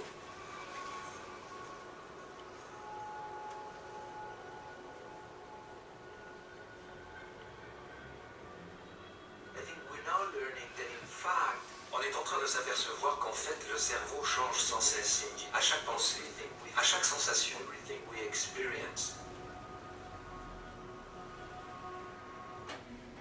Donc il change à chaque pensée, à chaque sensation, mais il change pour une pensée et il change pour une non-pensée. Comme on dit dans les prières, pour une action ou pour une omission. Il fonctionne de la même façon. Donc positivement ou négativement, il est influencé. Parce que je veux ou ce que je ne veux pas, parce que j'aime ou ce que j'aime pas, parce que je fais ou ce que je ne fais pas, parce que je fais ou ce que je voudrais faire ou ce que j'aimerais faire ou que je ne fais pas, et ainsi de suite. Donc que ce soit physiquement, émotionnellement, intellectuellement, spirituellement. Mais par moi, mais en même temps par tous ceux que je côtoie. Donc côtoie au niveau être humain, végétaux, minéraux, animaux, mais aussi au niveau musique, au niveau couleur, au niveau odeur, et ainsi de suite. Donc tout ce qui est autour de moi m'influence aussi. Donc c'est pour ça que souvent nos parents nous disent choisis aussi ton entourage, c'est pas pour rien.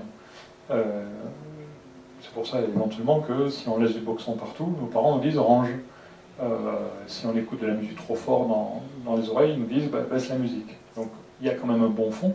Éventuellement la forme n'est pas toujours la bonne parce qu'on passe par des coups ou par des engueulades, mais le fond y est.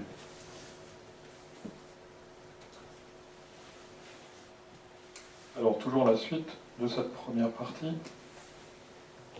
au niveau des croyances, parce que c'est ce qu'on nous a bien voulu nous faire croire. L'orthophoniste et l'ergothérapeute m'ont dit que la rééducation serait très lente et que je ne devais pas espérer des miracles. Michael a été l'un des premiers patients de la clinique Taub à Birmingham, en Alabama, pour essayer une nouvelle thérapie dite du mouvement induit par la contrainte. Elle a été mise au point par Edward Taub pour les victimes d'AVC et donne même des résultats sur des gens paralysés depuis des années. Allez-y, lâchez-le.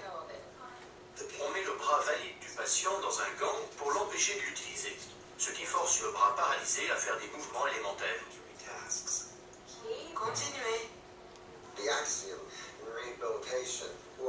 Avant, on considérait qu'il était impossible d'améliorer la capacité de ces gens à se servir du membre atteint, au-delà de ce qu'ils pouvaient déjà faire.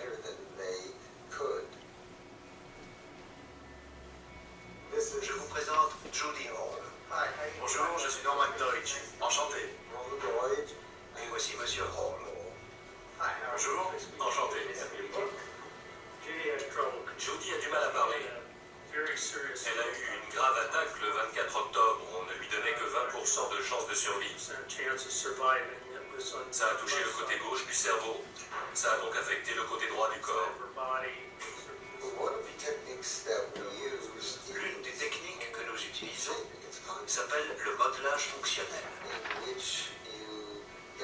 Cela consiste à faire améliorer à la personne ses fonctions motrices par toutes petites étapes. Cette progressivité est l'essence du traitement. Une pratique intense aide à recalmer le cerveau en déclenchant des changements neuroplastiques.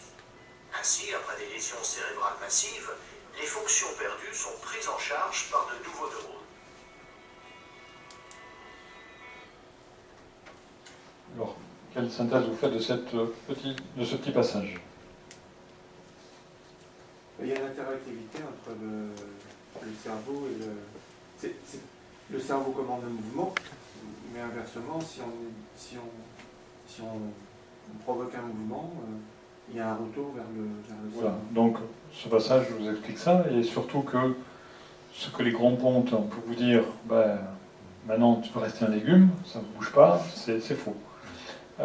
Donc, à chaque période, on progresse dans la science, et ben, ces éléments vous montrent que ben, il ne faut pas prendre non plus comme parole bénie tout ce qu'on vous dit, expérimentez-le, c'est important, écoutez votre cœur, parce qu'il y a beaucoup de gens qui on a pu dire ça, et puis qui, parce qu'on leur a dit ça, au contraire, ils ont mis les bouchées doubles, et puis ils sont sortis de ce qu'on croyait être impossible. Donc c'est la même chose, que ce soit des choses qu'on entend ou des choses que vous pensez. Donc la synthèse de ce que vous avez pu faire de votre éducation ou de ce qu'on a pu vous apprendre. Donc rien n'est figé. Il y a une phrase philosophique qui dit que tout change, et la seule chose qui ne change pas, c'est ça, tout change. Donc c'est une autre façon de voir les éléments. Donc un petit passage sur les aires du cerveau, justement. Ce qu'on nous avait appris et comment ça peut fonctionner d'une façon plus fonctionnelle.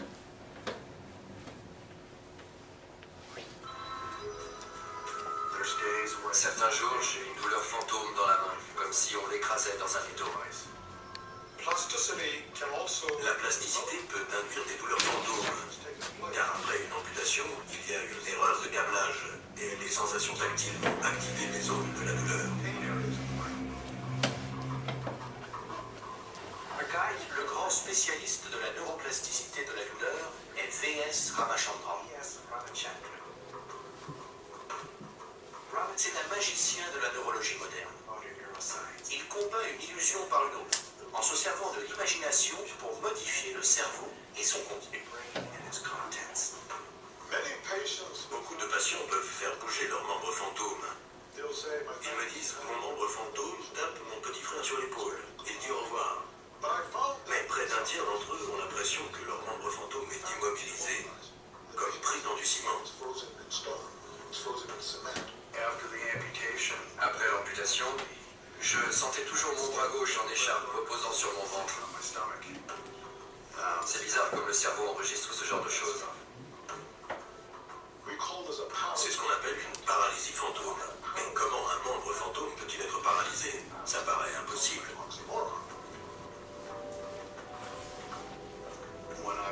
Quand j'essayais de bouger ma main fantôme, ça faisait mal. Donc j'acceptais cette sensation de paralysie.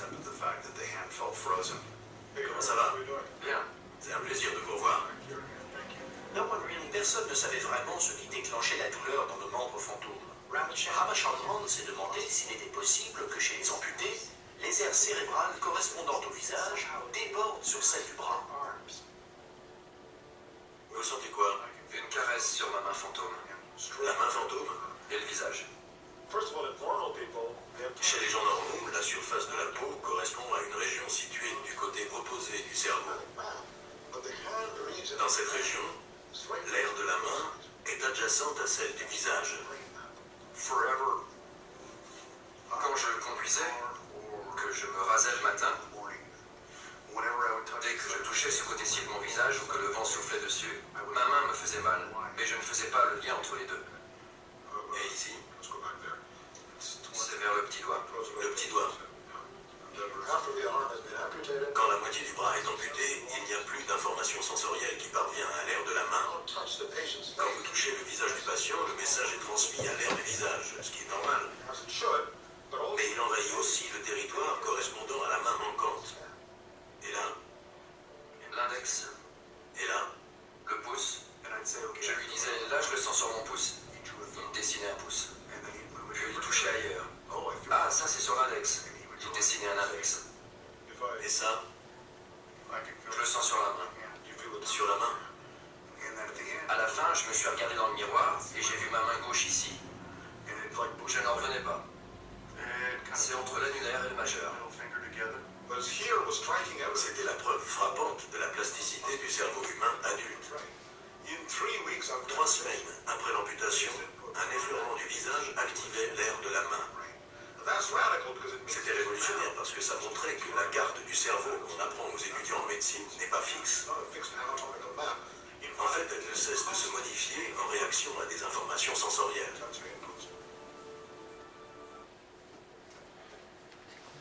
Alors, c'est un exemple. Ça remonte à quelle année c'est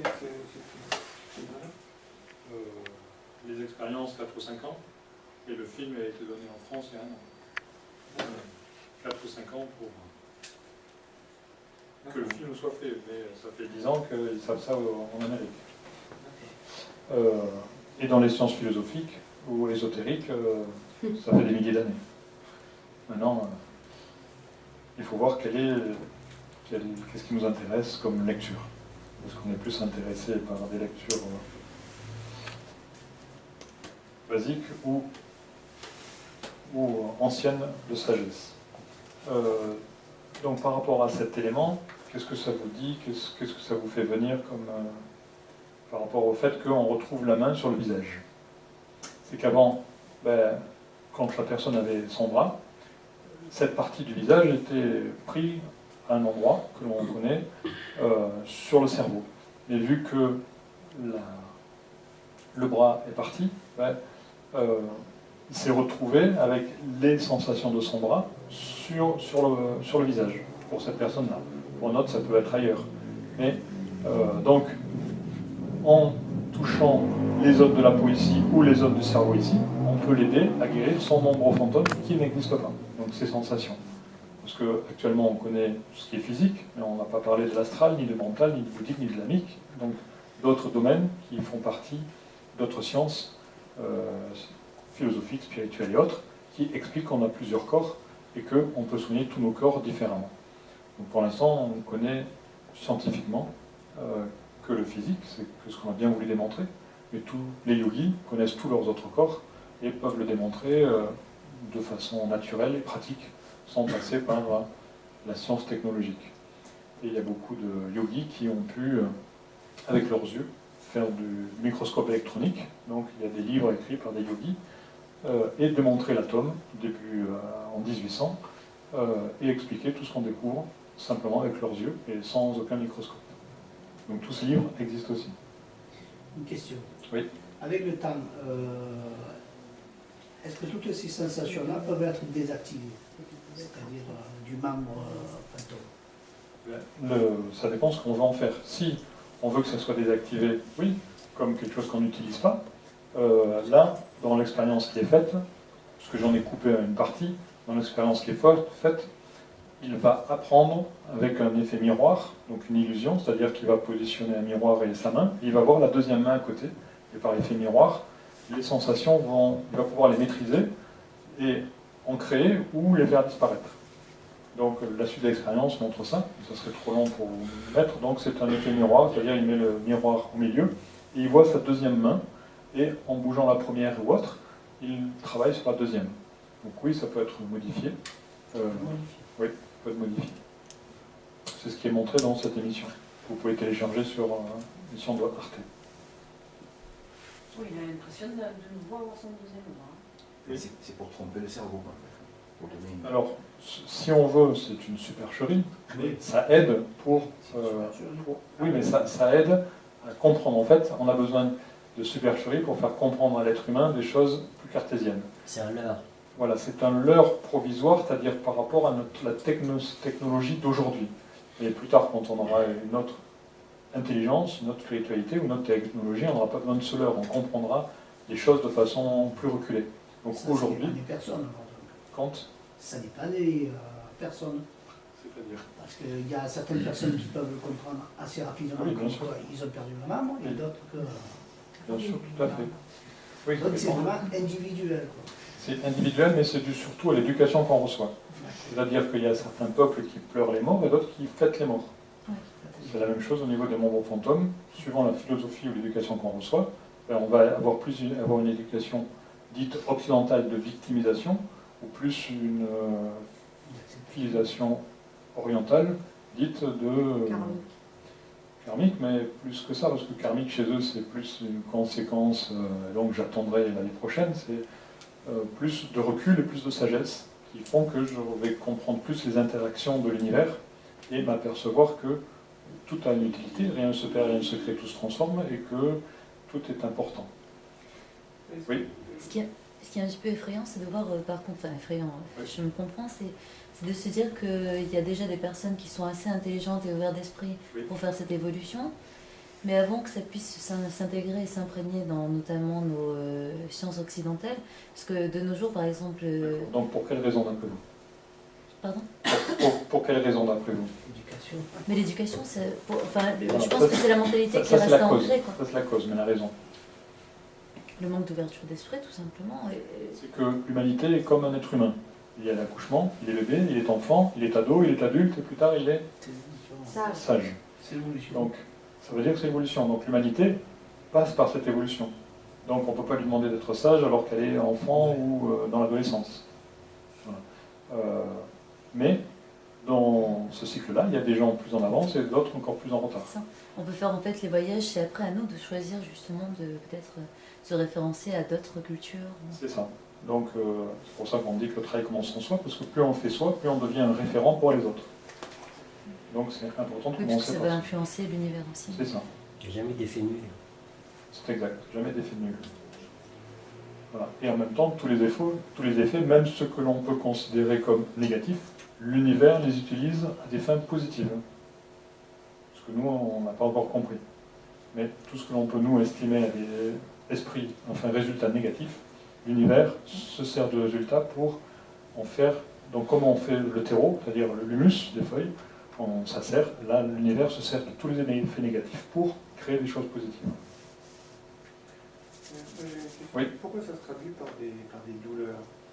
Lui- Est-ce qu'on explique pourquoi ça se traduit par Non, des mais douleurs? lui en particulier, après il y a des gens qui ont des membres fantômes sur lesquels ils n'ont aucune douleur. Ah, Membres fantômes, c'est... Ah, c'est un cas particulier. Oui, Ah, d'accord. beaucoup, enfin, en gros, un tiers ont des douleurs, D'accord. d'accord, mais 2 tiers, un autre tiers s'amuse avec son membre fantôme et un tiers n'ont aucune sensation. Et est-ce qu'on explique pourquoi les douleurs? Parce que finalement, bon, Et ça, c'est l'acceptation, peut-être. le, non le- le- le vent lui caresse les joues, ça lui fait mal au pouce. En partie l'acceptation, mais c'est aussi un traumatisme. Il faut savoir que notre corps est intelligent. Il n'y a pas que nous qui sommes intelligents. Toutes nos cellules des pieds à la tête sont intelligentes. Donc, coupez-vous vous-même un doigt, vous allez voir si vous n'allez pas avoir une douleur, mais coupez-vous, enfin sous anesthésie, un bras, votre corps est traumatisé. D'accord ? Même si c'était un bien pour un mal, parce que si vous ne le faisiez pas, ça aurait été pire, mais le corps lui-même est traumatisé, parce que c'est une formidable machine qui vit aussi toute seule. C'est pas vous qui lui disiez respirez, inspirez. Donc elle a aussi son autonomie. Toutes les nuits, la machine fait quoi? Quand on s'endort, elle se régénère. Comment elle fait-elle pour se régénérer? Elle utilise par exemple les yeux, qui vont de droite à gauche, du cerveau droit au cerveau gauche, pour ranger toutes les choses de la journée que vous n'avez pas rangées. Les yogis n'ont pas besoin de faire ça parce qu'à chaque instant, ils sont dans le présent et ils rangent à chaque instant les éléments. Et comme ils ne sont pas dans la surconsommation, ils ont 100 fois moins de choses à ranger. Et en même temps, la nuit, donc nos yeux bougent pour son rangement, et quand on ne bouge pas les yeux, on bouge les pieds. Quand on ne bouge pas les pieds, on fait la crêpe. Quand on ne fait pas la crêpe, on bouge la tête. Certains gens qui bougent la tête. C'est un mécanisme naturel du corps humain qui utilise ça. On l'utilise aussi en thérapie, dans le MDR, pour régler ces éléments-là. Donc le corps humain fait ça naturellement si on ne le fait pas dans la journée. Mais s'il fait la nuit, alors qu'on ne fait pas dans la journée, ben la nuit, on ne fait pas autre chose. Ceux qui le font la journée, ben la nuit, leur corps est disponible à d'autres sensations et à d'autres évolutions, à d'autres éveils, et ainsi de suite. Donc, pareil pour le corps humain, ben, le corps est une fantastique machine. C'est un peu comme si vous avez une Formule 1 et vous êtes chauffeur. Ben, nous, on est simplement le chauffeur. Maintenant, la Formule 1, on peut l'envoyer dans le mur ou s'en servir et s'éclater avec, se faire du bien. Maintenant, il y a se faire du bien à 200 en première, ou se faire du bien à la bonne vitesse, au bon régime, et ainsi de suite. Soit on l'use, soit on en prend soin. Donc notre corps est, comme le disent les philosophes et les hindous, c'est un cheval que l'on doit traiter particulièrement, que l'on doit entretenir, que l'on doit brosser, que l'on doit laver. C'est pour ça qu'on nous demande de nous laver les dents, c'est pour ça qu'on nous demande de dormir, c'est pour ça que... et ainsi de suite. Donc ce qu'on nous demande dans notre éducation a souvent un bon fond. Alors est-ce que ça vous donne d'autres idées encore?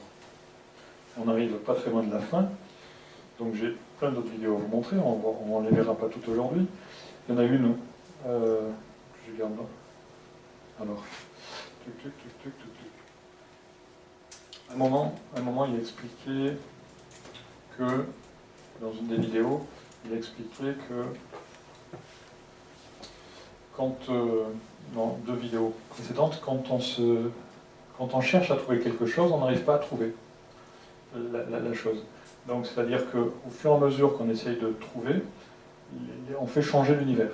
Donc, il est difficilement possible de trouver la fin ou de l'univers, ou d'arriver au bout de son exercice, parce qu'à chaque fois qu'on arrive au bout, il y a toujours quelque chose de plus grand, il y a toujours quelque chose derrière. Donc, on peut avancer, mais c'est jamais le bout de l'exercice. C'est le bout du projet que l'on a, mais c'est jamais le bout. Parce qu'à chaque fois qu'on y arrive, on va plus loin. Et en plus, allant jusque-là, on modifie la suite. Parce que c'est un petit peu la même chose que quand on est enfant, ado, adulte. Eh bien, lorsque je suis enfant, j'ai un projet d'aller jouer. Et le fait que je vais jouer soit aux voitures, soit à la poupée, soit au médecin, ben, ça va influencer ma vie. Si je vais jouer plus à la voiture, ou plus à la poupée, ou plus au médecin, ça influencera plus ma vie. C'est la même chose. Donc plus je vais chercher dans un domaine, et plus je vais faire reculer ce domaine. Mais Hercule Poirot, quand il cherche, il trouve. Oui. Donc ça, Evelyne nous donnait cette parabole, parce que dans certaines vidéos ou dans certains PowerPoint, certains ont pu recevoir ces éléments, chaque organe de notre corps correspond à un fruit ou un légume. Et beaucoup de médecins, empiriquement, ont dit vous mangez tel fruit ou tel légume, ça vous aidera pour telle problématique. Et les médecins ont quand même mis un grand réseau de fruits et de légumes qui ont exactement la forme de l'organe à guérir ou à entretenir en préventif ou en guérison. On peut les retrouver, c'est quoi la référence? Je les ai, donc je peux vous les envoyer s'il faut, mais vous les avez après en cherchant sur Internet tous ces éléments. Je vois pas le rapport avec Hercule Toujours une volonté de leurrer le cerveau. Non, c'est pas un leurre, c'est pas un leurre. Non, c'est-à-dire que, par exemple, l'exemple le plus connu, c'est la noix. La noix, si vous la décortiquez, le symbolisme de la cervelle. Donc on dit que les noix, c'est bon pour la mémoire, et ainsi de suite. Donc il y a plusieurs légumes comme ça, des fruits, qui ont la forme du rein, du foie, du cœur, et ainsi de suite. Enfin, si je tape fruits et légumes sur Google, Ça n'a pas de ça va sens. pas me donner les correspondants. Et ben, il faut taper intelligemment, et puis des fois, il faut un peu chercher. Ah, d'accord. C'est dans l'adresse du La réponse est dans la question. Non, non, la réponse Bon, est dans la vous question. voulez vraiment Il fait vous voulez que je vous la cherche si je la trouve? il Je fait sais pas sa si forte je l'ai tête ici. ce soir, il fait sa forte tête. Alors, peut-être, je sais pas Ouais, si... tu marques correspondance médicale, fruits, légumes. Ouais, ouais. Non, mais Ça va te sortir quelque chose, on va hein. trouver, on te le dira dans 15 jours comment on a fait. Déjà, les destinés avocats qui sont faits de Bon, qui veut dire en résumé que notre cerveau peut nous faire faire beaucoup de choses. C'est le patron. C'est le patron. Non, mais ça laisse C'est lui personne. qui décide. On faisait déjà C'est lui le beaucoup, boss. mais alors là, hein, C'est qu'un outil. tu vas passer une mauvaise nuit. Oh là là, bah, je vais essayer de déjà C'est un bouger super outil, les c'est ça. yeux, la tête, les petits en journée. Comme ça. Oui, c'est un outil. C'est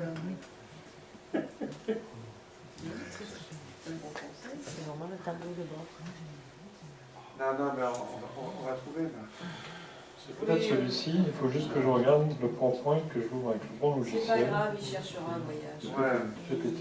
Il nous dira si le fruit Voilà. de ses recherches. Voilà, le fruit. Oh, Ah, beau, ça. ça le fait.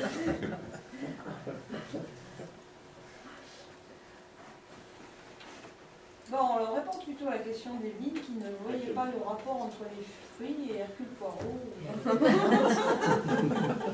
C'est parce que cet après-midi, on était dans une autre conférence où elle a évoqué le même thème. C'est pas des. Non, ça, c'est pas des lignes. Mais quelque part, vous ne jouez pas la poupée. Voilà. Ça a dû y arriver. Je comprends pas. Pourquoi?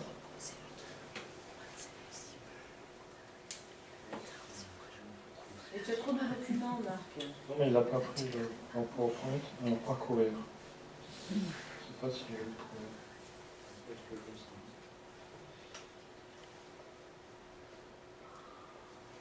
Non, mais je retire la question. Voilà. Ah, c'est bon, Marc, il a retiré sa question. Alors, tous les supermarchés qui ont sollicité, vous avez tenté Oh, il va sortir au champ. quelques promos légumes.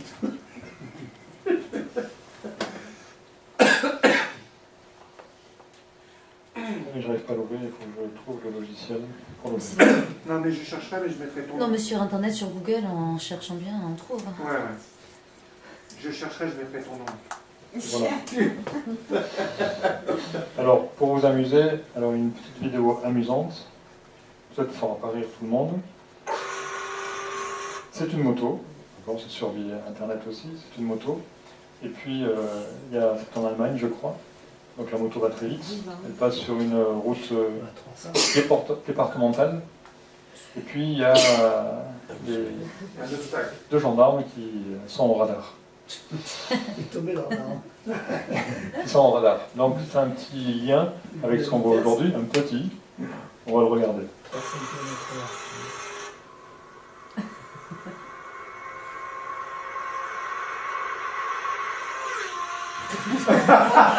Mais on l'a pas vu.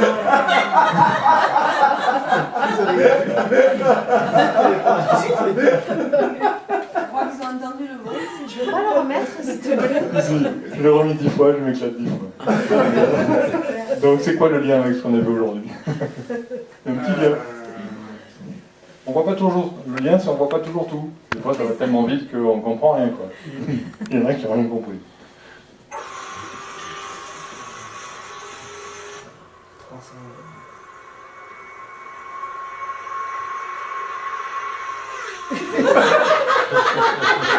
Qu'est-ce qui se passe? Je me demande si vraiment. Il croyait que ça venait pas de là.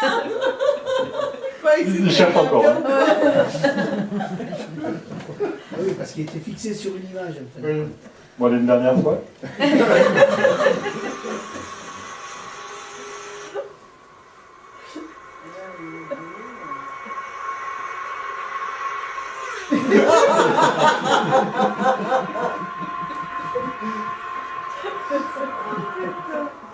Vous savez, il était, il recommence après. Alors, une fois que vous avez ri 3 fois, comment vous vous sentez?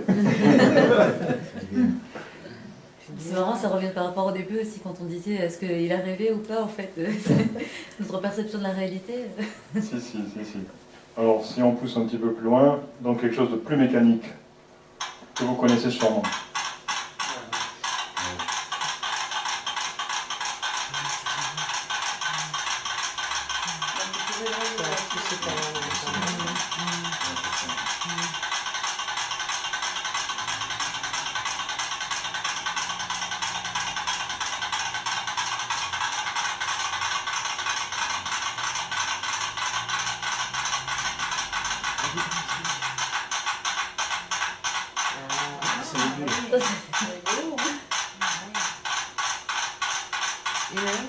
Oui, il y a même qui est un peu mondial.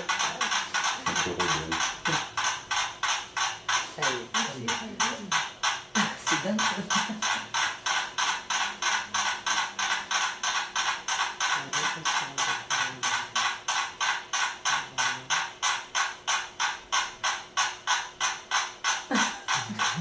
Regarde là, oui.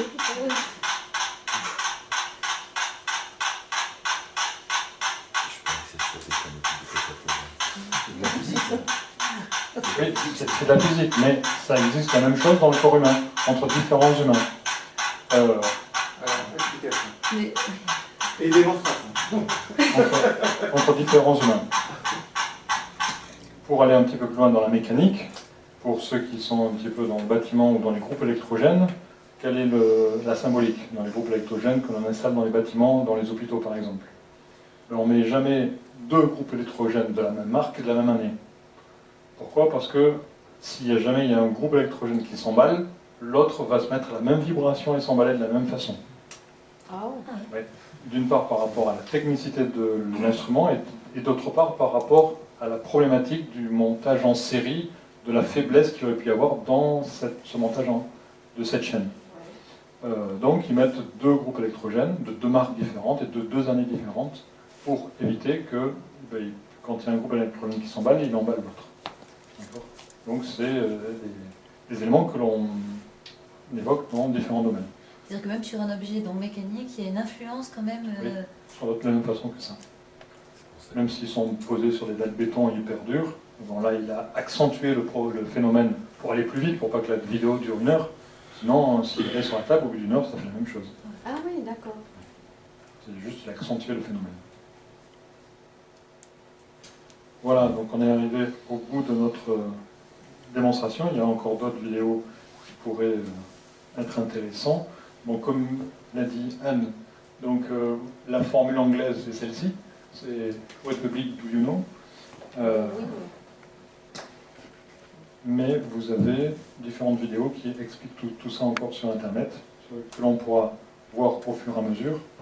Donc ce qu'on a essayé de faire ce soir, c'était une synthèse, un parallèle entre l'univers et le corps humain, entre les possibilités de notre corps et les possibilités du corps humain, entre tout ce qui a déjà été démontré de 1000 façons différentes, que ce soit dans des écrits religieux, sacrés, yogis, de sagesse, de philosophes, d'historiens, de romanciers, de médecins, de techniciens et autres. Ils racontent tous la même chose de façon différente, si on veut bien les étudier, les comprendre, les observer. Après, vous n'êtes pas obligé de tout lire, de tout regarder. Si vous comprenez une seule technologie, une seule méthode parfaitement, toutes les autres sont similaires, sont proportionnelles, sont parallèles, sont à des degrés de subtilité plus forts ou plus denses, plus écartés ou moins écartés. Donc les rythmes sont différents, mais fonctionnent de la même façon.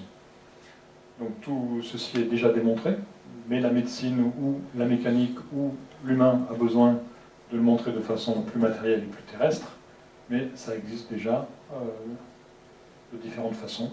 Ça a été démontré dans différentes civilisations antérieures de façon différente, et c'est tout le temps démontré et mis à jour au fur et à mesure des années et des siècles qui défilent. Donc si vous prenez des livres de philosophie ou d'occultisme ou d'ésotérisme, vous trouvez les mêmes choses que ce qui sont expliquées là, que ce soit sur l'hygiène de vie, sur la compréhension, sur la cruauté, sur les vertus, et ainsi de suite. Maintenant, si vous prenez des livres de philosophie, d'ésotérisme ou autres, dans lesquels on parle de magie noire, c'est pas la même chose. Si vous prenez des choses type magie blanche ou autre, c'est beaucoup mieux. Donc, tous ces domaines parle de la même chose, mais il faut savoir discerner. Oui. La question que je me pose, c'est que je me dis, bon, toi qui quand même, tu vis ce que tu dis en fait, hein, Oui. le sport, et comment tu arrives alors à vivre dans ce monde? D'après toi.